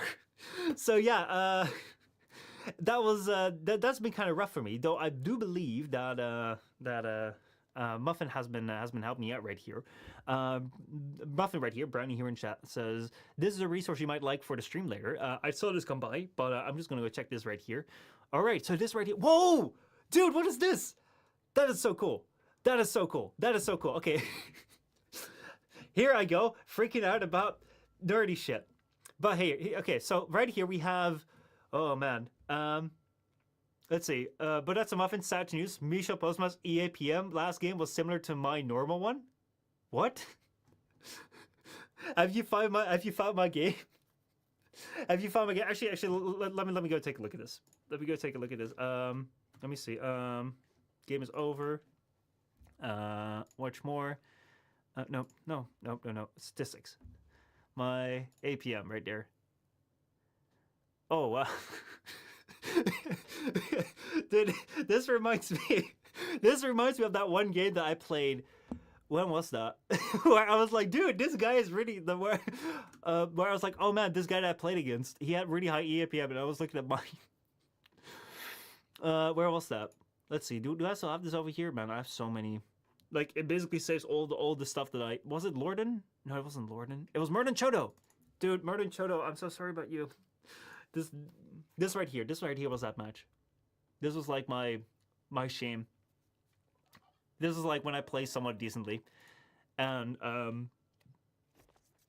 I found someone I didn't know that they were like very new to the game. Dude, I forgot my good luck. Have fun. Oh, I've been such a bully this time too. Oh man, I feel bad. But yeah, this was a game where I made this video called Blue to Bully, the tale of Blue to Bully, and yeah, this right here is not a game that I'm very proud of. I didn't know this guy was really new, and when I say really new, it's like I'm new, but they're also really new. They're newer than me. I didn't think that was pretty possible, so I kind of went hard on this. Oh man, oh man, oh man. No way, Rahab. Where do we have a mod in chat? Where do we have a mod in chat? Right, hold on. Let me go and deal with this. Ban them. Ban. They are. Yeah. Anyway, let me go play this out in the meantime as we go and look at this because I'm quite curious as to this.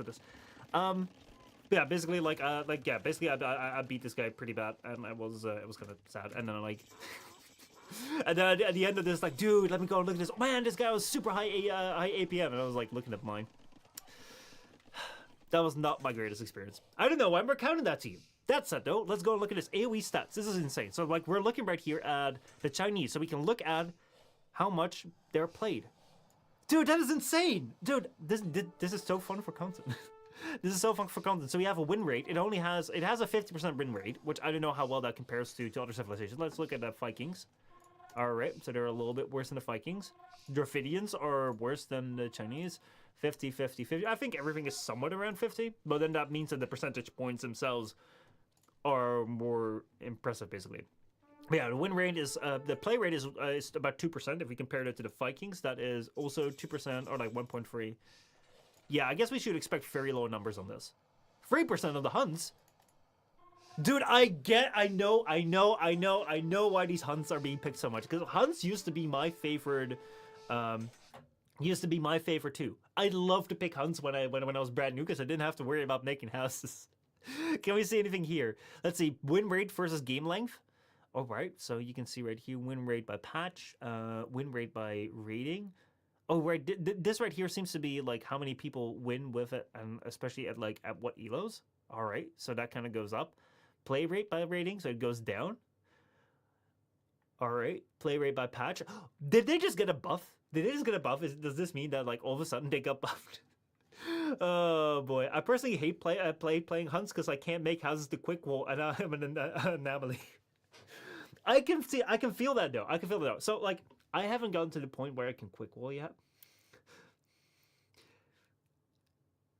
So. My opinion on this is rather invalid, but if I may speak about it, I would say that being able to just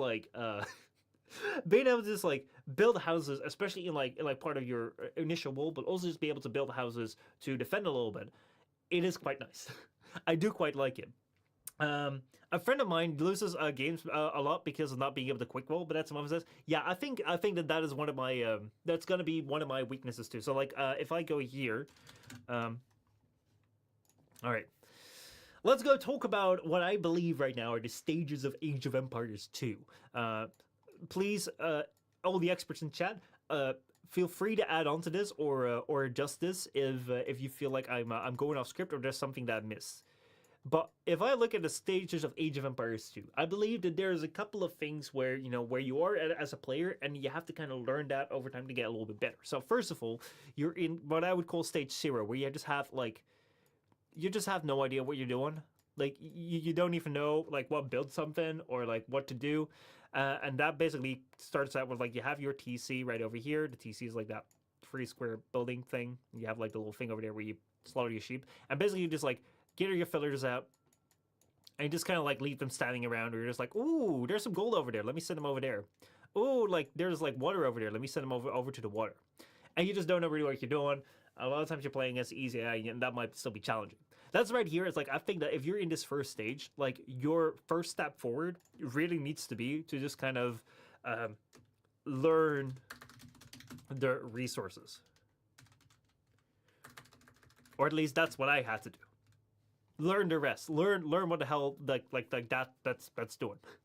Then, if you move forward a little bit and you know what the resources do and you know how to kind of build an army, like a lot of times, like once you know your resources, let's see if I need a brush right here. Let's see right there. If you're at stage 1, basically like you now have your resources, but what you're gonna do, or at least what I did, is you're gonna build your barracks, you're gonna build your archery range, you're gonna go and build your stable, you're gonna go and build your siege workshop, and you're gonna go and build your castle over here. Let me go and build the castle over there.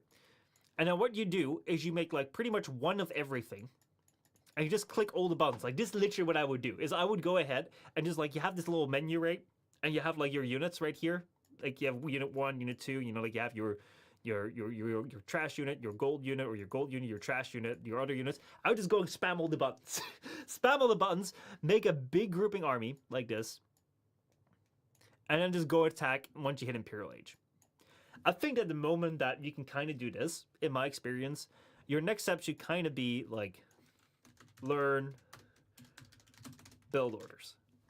Like that sounds a bit weird because like right now like we go from like learning your resources to like you're starting to use armies. So why do you have to go to build orders? But the reason why I believe that at least that worked for me was that here I just have no idea what I'm doing. I'm really relying on my opponent to just not do anything either. I'm really relying on them to kind of just wait until like we both have our army ready, and there we go. So then it comes to like stage 2 where you learn your build order, and in build order basically like there's so many build orders online where like you have all these options over there, and like what the hell you're gonna choose. So what I think is really useful here, or at least was very useful for me, is that a lot of these build orders start in feudal age, and the feudal age tends to be very, very similar for most of like the very early part. It's like, yeah, one thing that you might do is I don't know what I did here. Let's see. What did I do here? One thing that you might do at the start is, let's see, I'm here on furry villagers. So yeah, what you see right here is build 2 houses. Build 2 houses, like take down your, let's see, hold on. You build your houses, you get on your sheep, you have 7 villagers, your 7 villagers like goes and take this. Did I go for the boar here? One thing that you may sometimes do is like, you do 6 villagers on food and then you send like 3 over the wood. One thing that you may sometimes do is like you go for the boar, if you have a boar, before you go for the wood. But a lot of times like all these build orders are very, very similar. This right here I believe was also a mega random, so that's also why I was kind of overwhelmed by all the sheep over here. But basically like these feudal age build orders are very, very similar. So one thing that really worked for me was just like learning the feudal age. Learning, it's like, okay, so 6 to sheep. Then 3 to wood. Then 1 to boar. And then 1 to house plus mill. It's like, I know that by heart right now. I literally just know that by heart. It's like, if you just want to have a standard run-of-the-mill build order, like something that just works with most things, like you'll be fine. 6 to sheep, 3 to wood, 1 to boar, 1 to house the mill. Actually, you should probably go 4 on wood for this if you want to do this straight away. But most of the time, what I do is like 1 on boar, throw 2 more on the boar, so you can split them with the sheep, and there you go. So that's what I think is like kind of your stage 2. And then like once you have that feudal age like kind of locked down, you get a feeling for like, hey, I need to get my eco upgrades when I hit the next age. You get a feeling for like where to place your villagers, how to like work with coalition. That's just what I naturally like felt like I learned over time by just like trying to work out my feudal age, basically my dark age feudal age. And then you come to like step 3, which is going back to your army again, and that is like army comp plus tactics. And what I feel like if I'm right here at like stage 2 is like a lot of like the feudal age builds, what they'll do is like they'll have a little bit of early aggression. So like here you have some early aggression where it's like, hey, go in with like 8 archers and just kind of like kill 1 or 2 villagers. Go in with like 3 or 4 scouts and kill 1 or 2 villagers. But you never really go in to like take down the opponent TC. You never really go down to like overwhelm your opponent because you can't really with the army units that you have. So right here you learn a little bit of early aggression, but that is not really for me army control. It's like this right here is where I'm at right now, and from here forward, like this right here is what I believe is where I'm stuck at right now. Is like learning how to like build my army. You guys have been very, very helpful with like suggesting to me. I think it was like one of the very first videos that I did about me playing online, and then like I ended up playing Archers Knights, and I ran out of gold. It's like go play trash unit gold, and that was the first one of the things that I learned. Then over time, like I slowly started to play around with like trying to scout rush instead of like starting with archers, and then like building with that. I tried to actually like went ahead and like made an entire list of like how the hidden bonuses work and that sort of stuff, just to like learn how like what can I use. Oh wait, I can use skirmishers against pikemen because they actually have a hidden bonus against them. I didn't know about that. Those sort of things is like that's something that I'm learning. But again, like one thing that I'm kind of bad at is let's see, is like learning how to read the game. Like I didn't really read the game at the previous game about how to, like that he only had like a small cluster ahead and like there wasn't that much behind. And that's something that I really need to get better at. Like I can apply a little bit of early aggression. Like one thing that you may see here is, where is this? Was this the game where I did that early aggression or not? Let's see. Let's see. No, this right here was the mega random where I was also flustered about it being mega random. But right here, like this is something that I'm somewhat decent at. I've also learned a little bit about playing with like formation. So these right here are like free scouts, and just like a classic scout rush is 21 minutes because that's the ideal time you want to do a scout rush. For scouts, this right here, like one thing I'm doing here is like have them be on box formation, have them also be on, I believe, stand ground. So what this means is that they'll only attack one villager. And they'll only attack that villager until that villager is down, and then you have to click them on the other villager. But that will make sure that you kill a villager instead of like hurting like 3 of them. And keeping these guys close together, I do believe this is box formation, though they'll go together very soon again. Keeping them in box formation or makes sure that they're close together and they can hit quite a bit. So that's something where I feel it's like, hey, you want to get a little bit more of like, what are your tactics? Like how you're gonna like grip them together. What kind of commands are gonna send them? I've heard a whole bunch about patrol. I still don't use patrol myself. That's something I need to learn. And then it's also like, okay, so like if I'm faced with this situation, what do I do?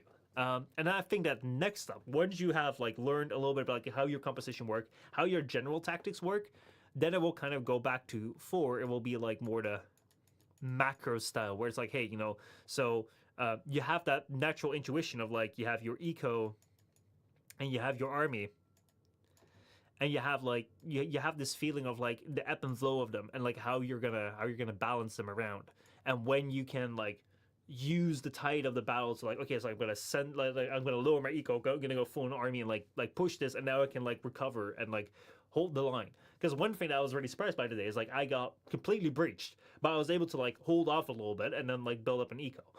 That's something that back in the day I would have never expected to do, because I felt like, oh man, my army is destroyed. There's a gap in my whole in my wall. I'm done for. I think that I can get better with that, and then after that, like after having that like idea of like the general flow, I think then it becomes really down to like your quick actions.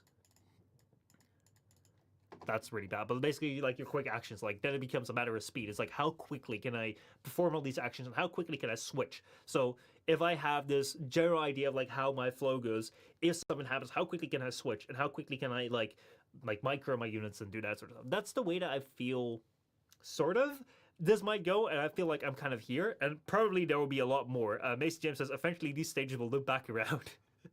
I can't wait for the stage where I hit like rank 5 and then I go back to just not knowing what to do anymore and just standing there and be like, you go to gold, you go to you go to water. Oh boy, oh boy, oh boy. But yeah, and this right here is where I think the quick molding comes in. The quick molding right here. Oh yeah. Anyway, yeah, this right here was that game, and this right here was like the APM. Was that it? Yeah, this right here, I thought it was red. I thought it was red here, and I was like, dude, who the hell is this blue, and why is he so fast? Damn. At least here, I kind of knew. I kind of had like some decent things. But yeah, I actually have a where is that? That's in Corsair. Right there, Corsair. Speeding along. This right here is my Corsair. This right here is my dude, I don't like this program at all. No. This is the only programmable program on mouse, but this right here is my. It's literally called Age of Empires 2 or AoE2. I use this because like one of the things I want to have on my keys is like I want to have, like right here I have my mouse, so the DPI toggle becomes another button. So I have like right here I have like go to TC and just like select all TCs, and then I have my control on here and I have my alt on here. So I can click one and then I can make a what's it called? I can make a control group, and then that one is go to the control group, and just pressing it is like use control group. Because I didn't really like. I don't know like how you guys do it. Like Macy and Muffin, like you guys are more familiar with Age of Empires 2 than you know than I am. How do you guys do that with your hotkeys, especially when it comes to like control groups? Because the standard formation is like doing. Let me go and make this big. Is like doing control 1, right there, like control 1. But I don't like the don't like the hand movements on that. I don't like the hand movements on that. I'm just kind of like I tend to like kind of crab around, especially if I want to do alt and it's like control alt. Let's say that I want to make control group 1 and then I want to go to control group 2. It's like I don't like it. I don't like it. So yeah, that's something that I'm learning over time. Hopefully. Yeah, that's it. I'm gonna go take a drink. Also, Muffin, can I just say, it just hit me right now. You've been very, very good with like showing up to the streams, even if you weren't following the channel. Like that's insane. I really commend you on that. Like it's something that a lot of people, a lot of creators feel like, oh man, you know, they're not sending out the notifications. Well, I guess they're sending out the notifications to people who are not following. So maybe that's the thing you should do. I use control groups 1, 2, 6 pretty consistently. 7, 8, 9, etc. I don't really need too much. So do you still use the standard like control and alt to like group and make them and that sort of stuff? 10 is usually for my king and regicide. Oh my god. I've not played regicide just yet. I do know it exists. I feel if I'm gonna play it, I'm gonna lose my king. I feel that's gonna happen for sure. If you don't know, basically the king is a character that doesn't do anything, but basically if it dies, you're done for. But I believe I tend to lose units sometimes on the map. Oh boy, I do think that all games have pretty bad hotkeys. Well, you can kind of switch between them. Like you can change all your hotkeys around.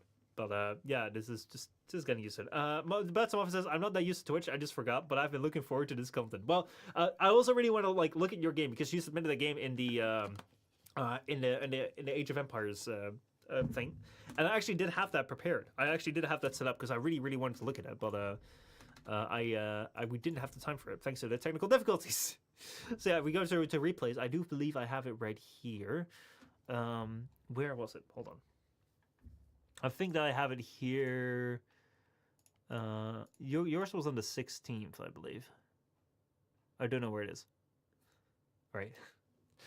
Trust me, I have it. But yeah, it's also in here. So like, yeah, we have the age. Oh wow, you figured out the role system. Oh, sorry if that was a little bit confusing. But yeah, right here. Let's see what you're putting here. Let's see. You can download the games for AoE2 Insights.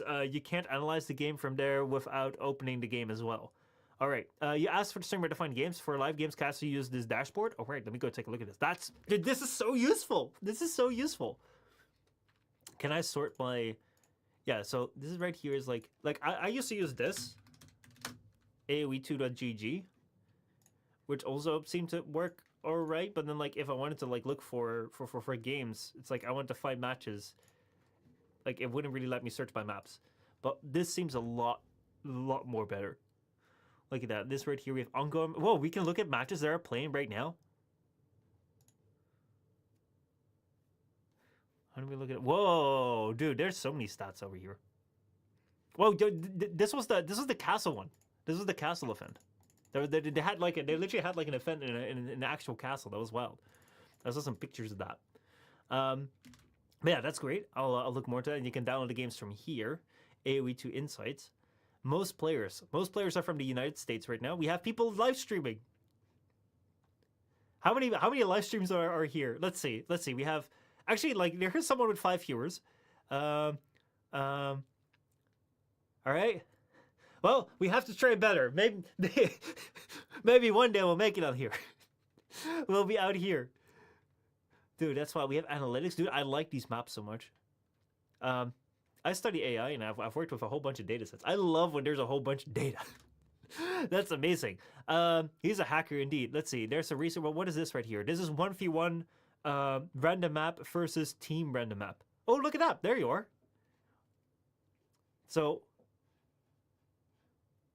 wow. That's pretty good. That's pretty good. If I understand this correctly, basically this is a comparative as to like basically this will be your elo rank on teams and this will be on 1v1. And depending on like how people play, it might be that you're like you're a really good team player or you're a really good 1v1 player. And I think that your outliers would be here.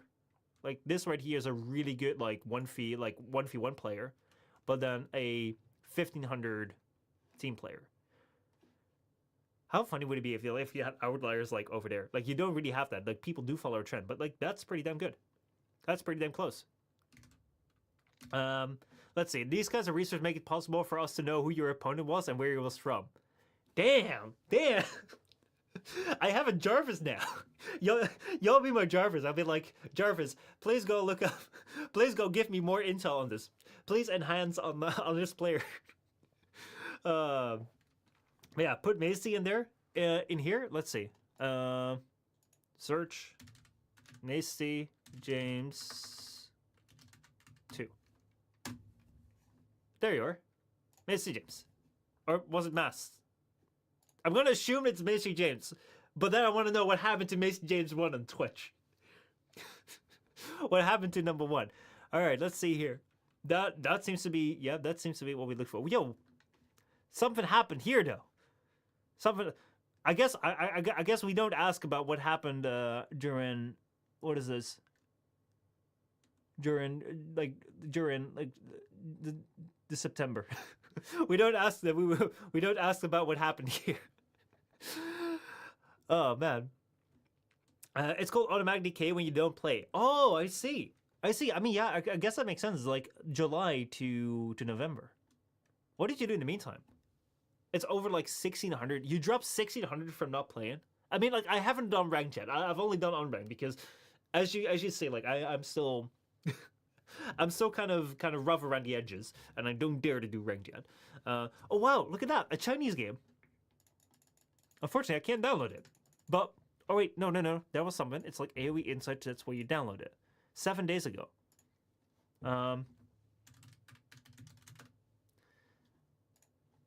This is where you can download games, right? Let's see. What do we find here? It was RM on enclosed, right? So,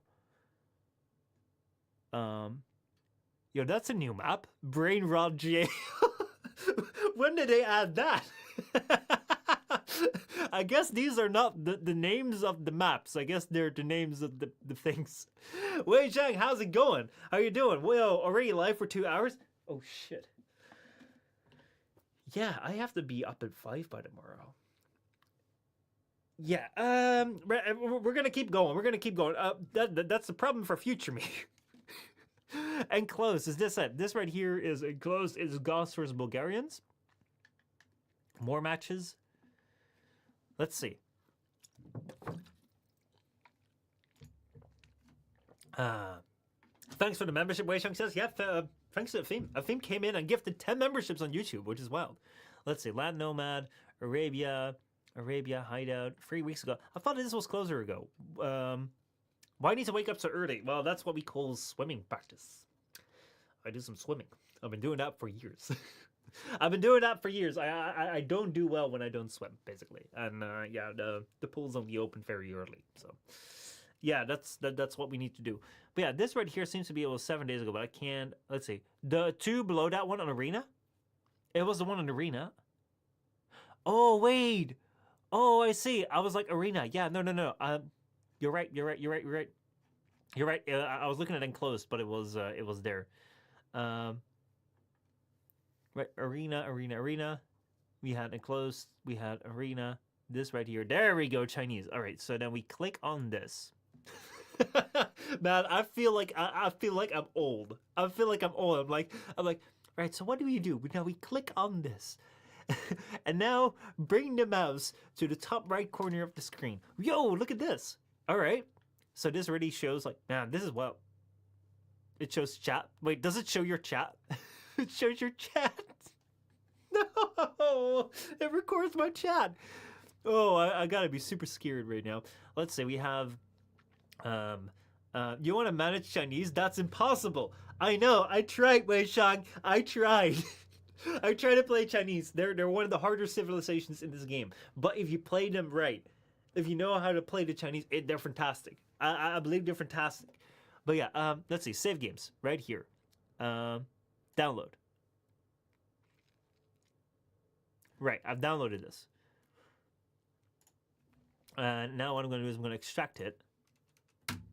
I'm going to take a look at it. Let's see. Wei Shang says, I don't need to go to the office. Very bad comparing to swimming. You also need to wake up early for the office. Dude, like, on the one hand, like, I feel like waking up early when you're in bed, it can be the worst thing in the world.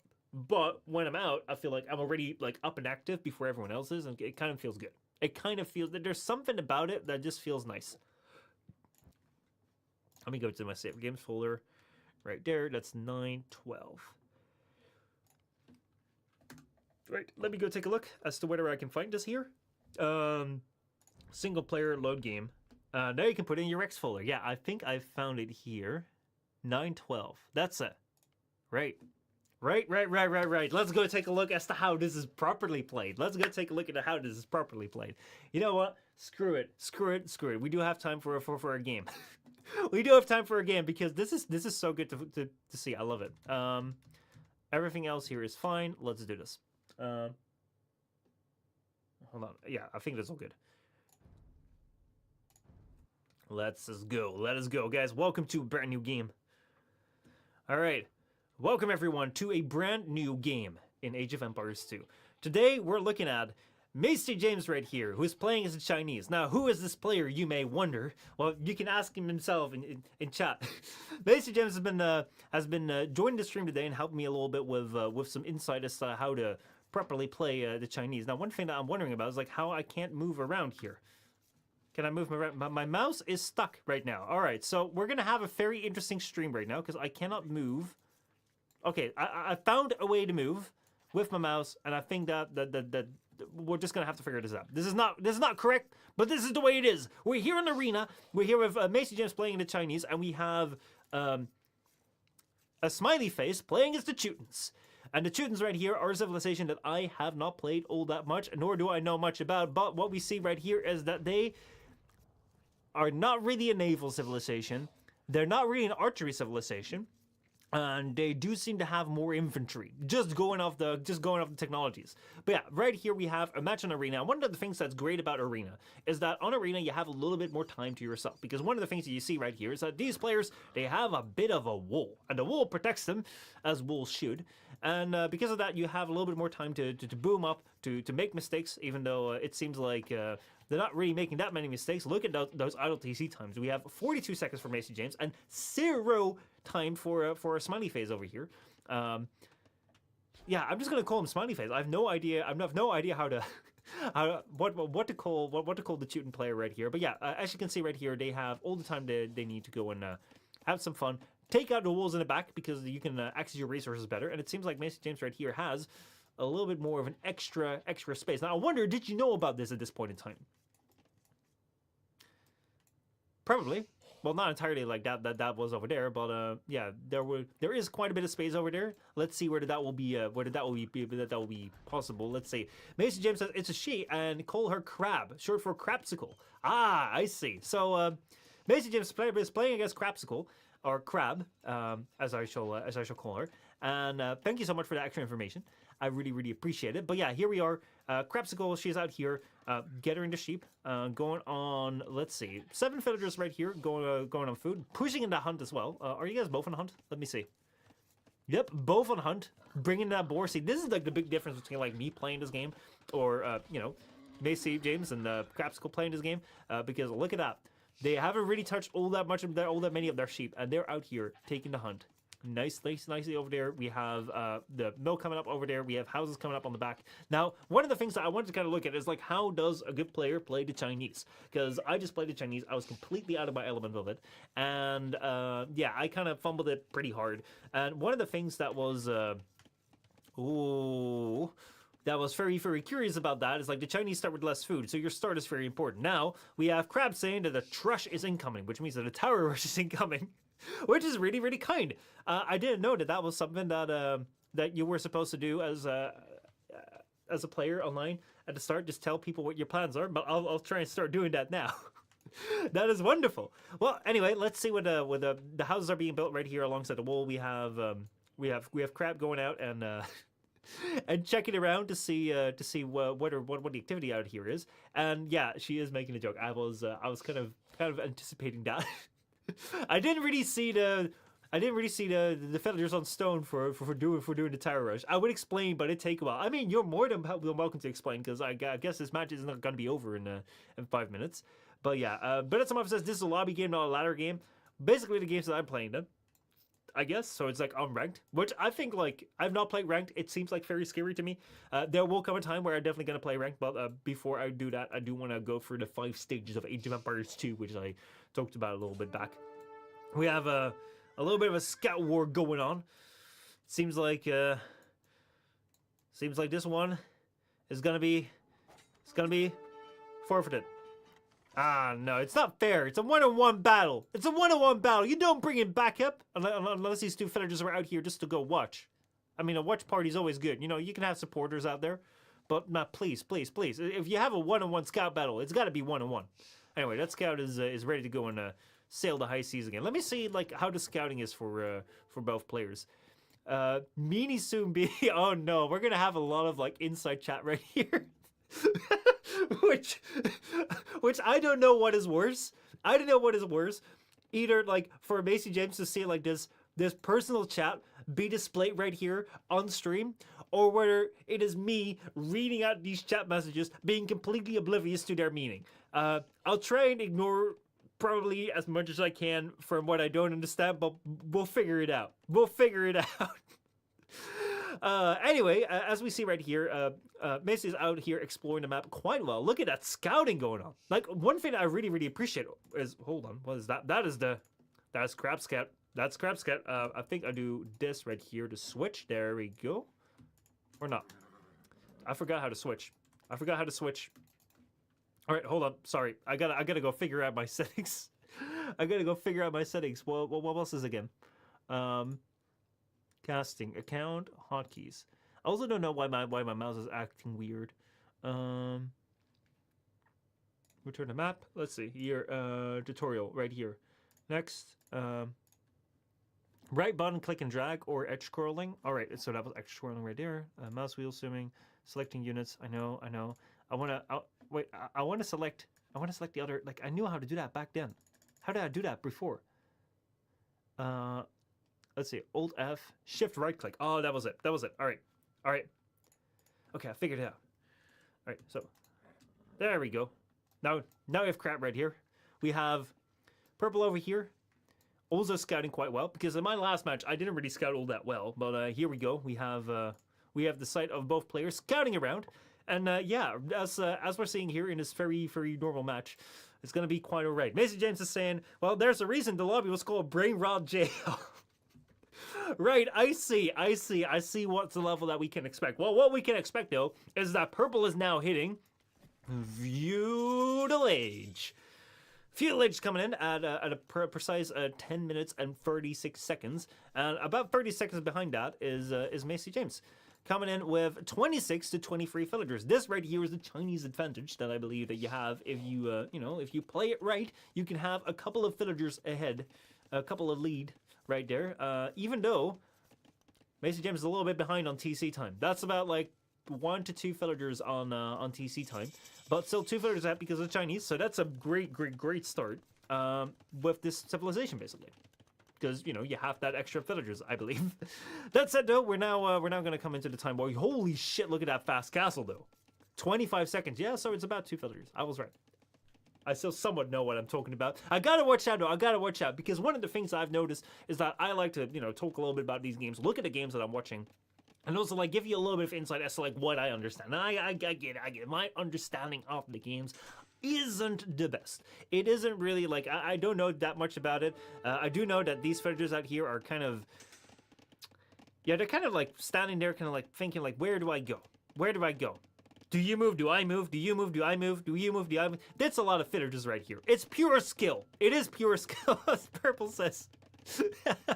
But yeah, anyway, it's like I do know that there's some things over here that spacing can be good, and there's a little bit of insight that I have between different unit types, but a lot of it is me just like trying to learn myself from playing these games. And yeah, so I do notice that that's one thing that I kind of have to improve on. That probably what I'm saying is going to be missing a lot. It's not going to be as insightful as other people might be able to do.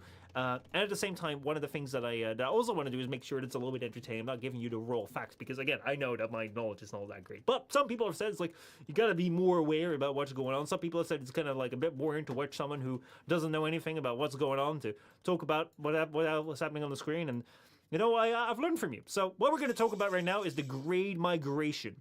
These people are fed up. They're fed up with their lives right there, working on the fields, working on the woods, and they're deciding to go the hell out, go the hell away, and do something. Now, I'm wondering whether Purple may have a similar idea. Nope. That's not happening, though. That's not happening, though. There we go.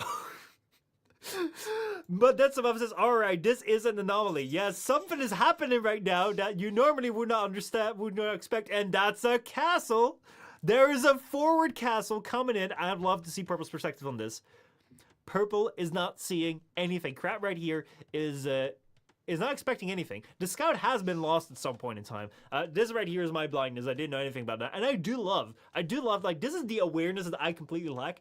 Getting already Botkin Arrow in before the castle is up. I would have, like, waited with getting, like, getting fletching after the castle was up, because then I realized, like, oh shit, I gotta go get myself some, some arrow power. But yeah, here we go. Macy Gems coming in with that castle, that forward castle, and there we go. The first attacks are coming in. Now, there you go. Like, one of the things that I think is very beneficial, please correct me if I'm wrong, we do have the player here in chat who can tell us all about the thought process behind it.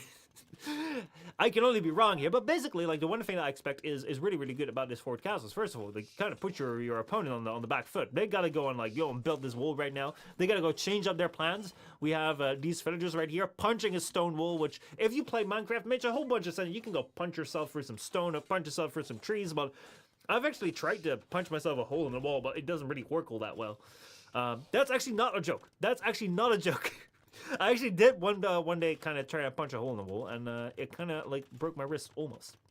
But anyway, we do see the archers coming out, the elite unit. But as I was saying, like, one of the things that this castle does, it puts the pressure on the opponent. They have to go build this wall. Right now, already, like, 4 of these archers can just, like, kind of start screwing around here with the farms, start screwing around, getting some idle villagers, or just having to move the villagers around, or even getting some kills. Look at that. That is wonderful. So that's kind of like the plan here, and you can also take the opponent's forward stone. So that's also nice. It gives you the advantage, but at the same time, it does come at the cost of your eco, because at the same time as you're like looking over here, I would not be able to like look all that much over here. And as you can see right here, especially when it comes to in terms of farms, there's only 3 on food right here for Macy Gens, and if we go right here, there's also only 3 on food for crap. But there's more farms here. It's just that all the farmers have been killed. But you know what I'm saying. You know what I mean to say. Anyway. Right here, the Chooks are coming forward. Macy James says, I did it because China versus Chutens late game is horrible matchup for China, so I need to make something happen before them, and the Chooks are cool and good. I see. So this right here is something I was talking about a little bit at the start of the stream, where we're talking about like the different stages of Age of Empires, and one of the things that I'm not really all that great at, but which I think is something that's really, really important if you grow up to be a better player in this game, is that you learn to read the flow of the game. And learn to read that, hey, when it comes to certain civilizations, they're better at the start of the game than others, and some are like really, really good at the end, and some aren't all that much. So I'm gonna have to make sure I make my move here. For me, I'm still trying to figure out the civilizations, but yeah, that's something that we're seeing right here, and that means that right now it is basically like Crab's job to defend her base as much as she can, so that you push it towards the late game. The more that you can stall this aggression, the more that you can keep this away, and defend yourself, the more that the tides will turn into your favor. You'll see later when I just prioritize juke upgrades all over. I see. So we have a little bit of insight about what's gonna happen. We see some right here. We have some Chukanus being massed. You can't see that because I'm sitting in front of it, but you know, they're coming. They're coming, all right. They're coming right there, and they're coming for that hole in the wall that was punched there. Now, I did actually punch that hole in the wall, which didn't just. I don't just go around punching holes in walls. By the way, it's not. If you're seeing me like stream or talk about this game for the very first time, you're just thinking like, hey, you know, this guy's talking about how he punches holes in the walls. That's not what I am. You know, I don't just go around punch holes in the walls. It was actually like around a swimming competition. It was like one of the nationals, one of like I think it was like the third nationals I went to. It was a rough time. It was a rough time because, you know, like I just gone to like one of the better teams here in Holland to go and focus more on swimming. I was like 13, 14 years old or so, and I was like, man, this right now is my time to make it, because around that time when you're a teenager, it's like that's the moment that you see all the main characters in anime like have something that they're the greatest at, and you gotta devote your life towards something. If you devote your life towards that something, you gotta be the best in it. Otherwise, your life is meaningless. Actually, it isn't, but you know, like that's the way you're being told by all the media. So you really feel like you gotta be the best. So I was really striving to be really, really good at swimming, and I made it to the nationals. I was actually like in second place, I believe, for like second place or something. Like I was in a really good shot for the medals. I was playing with like swimming with a friend of mine. But it was also really, really good. We were swimming the I believe it was the 200 breaststroke, and as we're seeing this push go forward right now, and yeah. He got second place, and then I got fourth place by like 0.8 of a second, which is just like that divided by like 100. It is so bad. It was so bad. I was so mad, and it wasn't the first time that it happened, because the day before I lost a relay by the same amount, like 0.8 of a second. I was mad. I had to punch a hole in the wall. Anyway, speaking of holes in the walls, right now we see that the Chukanas have come through. The Chukanas have come through. They gotta fall back a little bit because of the towers. This right here is a tower rush, the 24-minute tower rush that Crab was talking about. Obviously, like that, you know, the tower rush happens in 24 minutes. That's always when I do my tower rush as well. But that is a pretty good defense. This is something which really, really like bogs me down quite a bit, especially when I see these towers come up.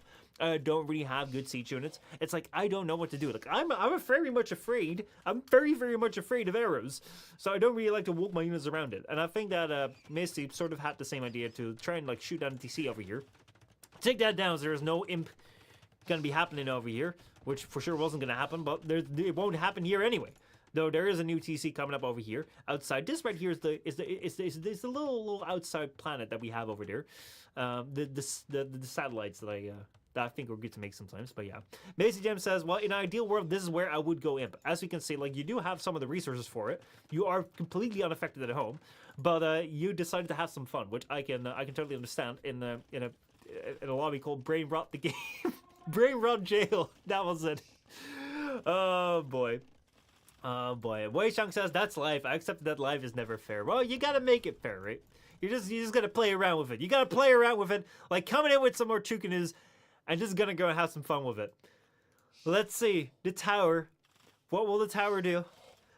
Will Macy go through the tower or not? No. The tower is too much. The tower is too much. Like, it's honestly like towers. I always feel like if I place towers, my opponent is very easily able to like kind of move through them and like go around them. Don't worry about it. If I see a tower, I'm kind of like this. Kind of like, yeah, I can't go through here.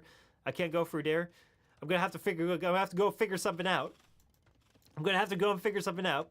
Well, let's see what May's gonna do, because right now it's a bit of a stalemate at this point in time with the forward pressure being applied, and then right here, purple just going full for the eco right here. We do see him coming in. The fun was not to be had with the towers. So yeah, I saw the next tower went back to the imp idea. Yeah, I figured as much.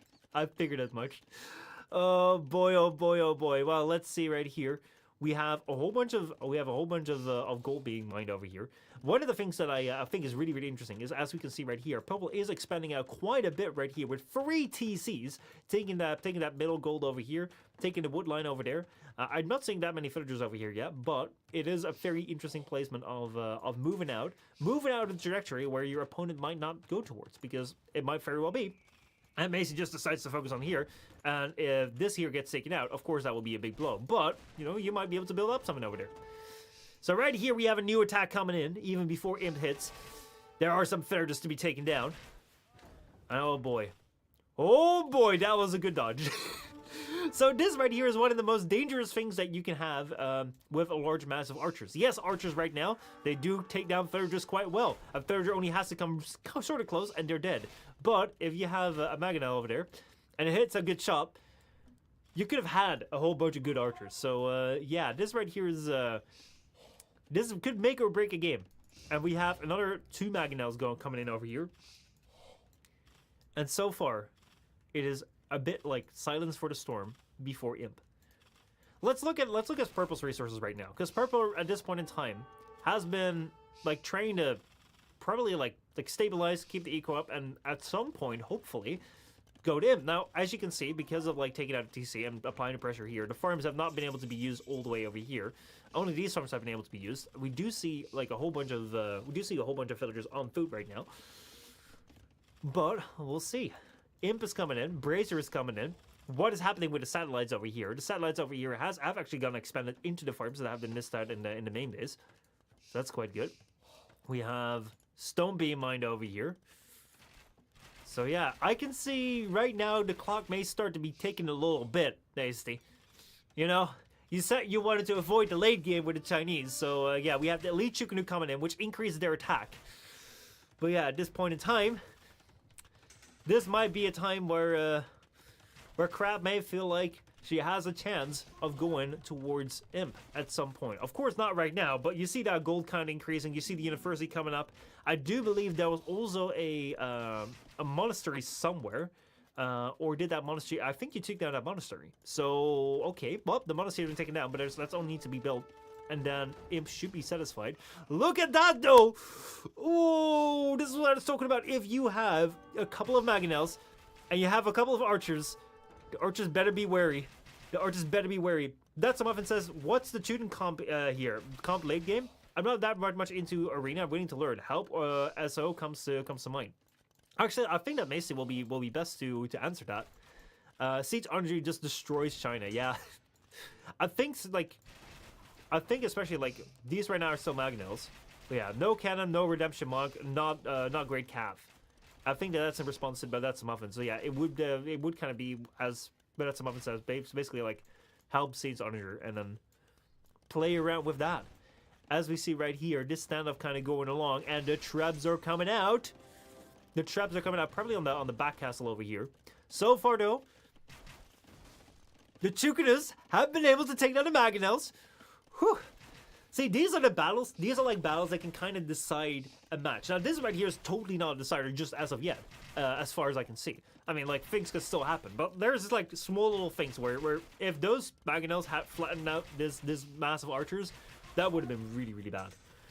Right, well, we see the first Trebs coming in. In the meantime, we see a castle coming up right here over on this little sentinel stage. Now, I'm curious if I click right here on Macy, whether you were aware of this. This was not something that you seem to have been aware of around this time. So I'm curious as to how that's gonna play out. Again, like I tend to quite like building out like a little site base and like going off script a little bit. Because it's just something that people don't expect. But then again, you are quite vulnerable if people find out.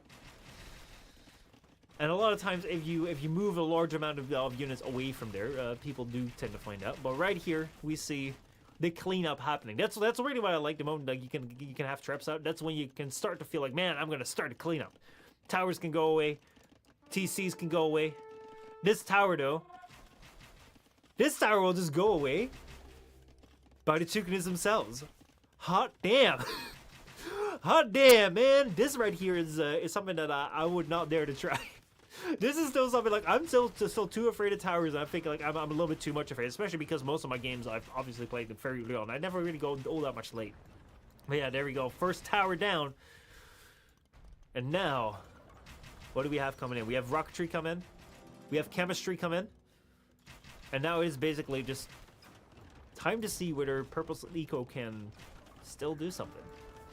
There are a lot of idols here though. a lot of eco is focused on defending. And even though there's a satellite over here, I'm not seeing much offensive action. I mean, like, the military count is 1. Oh, boy. Oh, boy. Now, I'm wondering, Macy,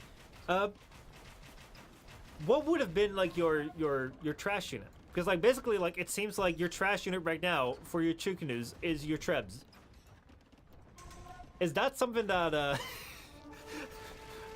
that I should trash into with, with my, with my Chukanus if I played the Chinese, or was that just because there was so little army resistance that you just decided to, like, let's not make it trash and let's just go full on into my Chukanus? We do see imp come in for purple, but right now there are so little army units that it's basically just come down to Phil fighting against the Chukanus. Macy James says, in an ideal world, I would have added eco instead of stuff like like E-Chuk, rocketry, chemistry, etc. Because you don't need them these upgrades to kill the base. But this is a situation where you're worried about a trash unit. I have 50 fills, and this isn't the army comp time. I see.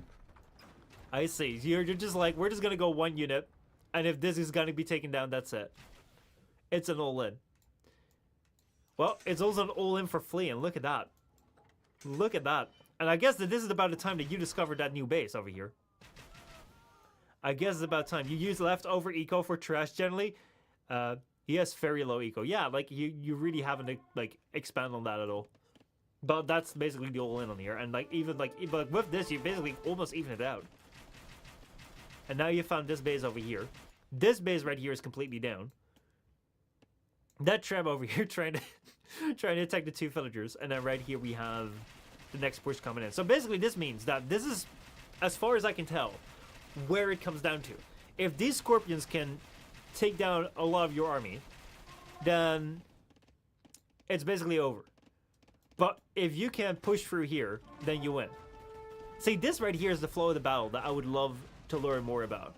And I think that the only way for me to learn about this is as we look at this, where the scorpions get flattened, but the archers get flattened too. Dude, holy shit, this got a lot more close than I thought it would be. Because basically what we saw is we saw about 10 scorpions going against a mass of, I believe it was like 40 archers. And God, they got close there.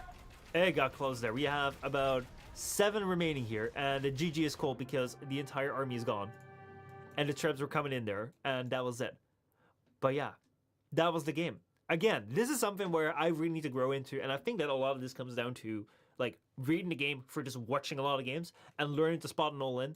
One of the things that I did kind of notice that, you know, you stop producing that many villagers. But yeah, like the all-ins and like the win conditions on that is like the defense over here was pretty damn good at the start. It's like one of the things that I probably would have done if I was playing purple right here is probably would have gone like trying to build up as much army to try and stop it. But yeah, you know, like it's basically survive. And even right here, man, I got it a bit dicey over there. Look at how many archers there are still. 7 archers. Woo! Oh boy. Oh boy, oh boy, oh boy. But yeah, that was the game, and that's how you can win with Chinese. We do see good wood refreshments over here. New lumber camps. Other than that, yeah, the eco right here is very much still what it was at the start of the game, and that right there was a good Chinese game. How Chinese can be played, according to someone who's a lot better than me in this game. So yeah, I appreciate looking at this. Let's go take a look at some statistics. Let's see what we can learn from that. Well, right here, as we can see, the world pop over here, just kind of making up for like your population deficit by building army. Military wise, we can see who did the military. Economy wise, we can see who did the economy, and then technology wise, I like it's always so weird. Like exploration is like on this graph. Like I always feel like this is supposed to be more important. I'm like, oh yeah, this shows how many technologies there, but no, this is just exploration. And then society wise, yeah, the population, and then APM seems like you guys are very very close tight. Like look at that, look at that. Everyone, like both of you were like actioning at the exact same time. Took a break over there. It's like you timed that together. That was wonderful. Well, that was a great game to watch. I hope you guys enjoyed that. It's very very interesting to watch other people play and like learn from them. Neither of us are particularly fast. Well, I mean, you know, you're probably faster than me, I guess. Didn't you say that sometimes it was about the same to you? So, you know, I trust that. Yeah, let's see. But yeah, anyway. It is getting late though. I'm an hour over time. God, I'm. Oh man! Oh man! Oh man! My future me is gonna hate me. Right. Just don't think about. Just don't think about 5 o'clock. Don't think about like this morning. Think about. Like, I gotta keep this match in mind because it was fun to watch. It was fun to watch, and yeah. Oh boy, I'm glad that this stream still caught on because at the start of the stream, it was a little bit dicey. Let me put it that way.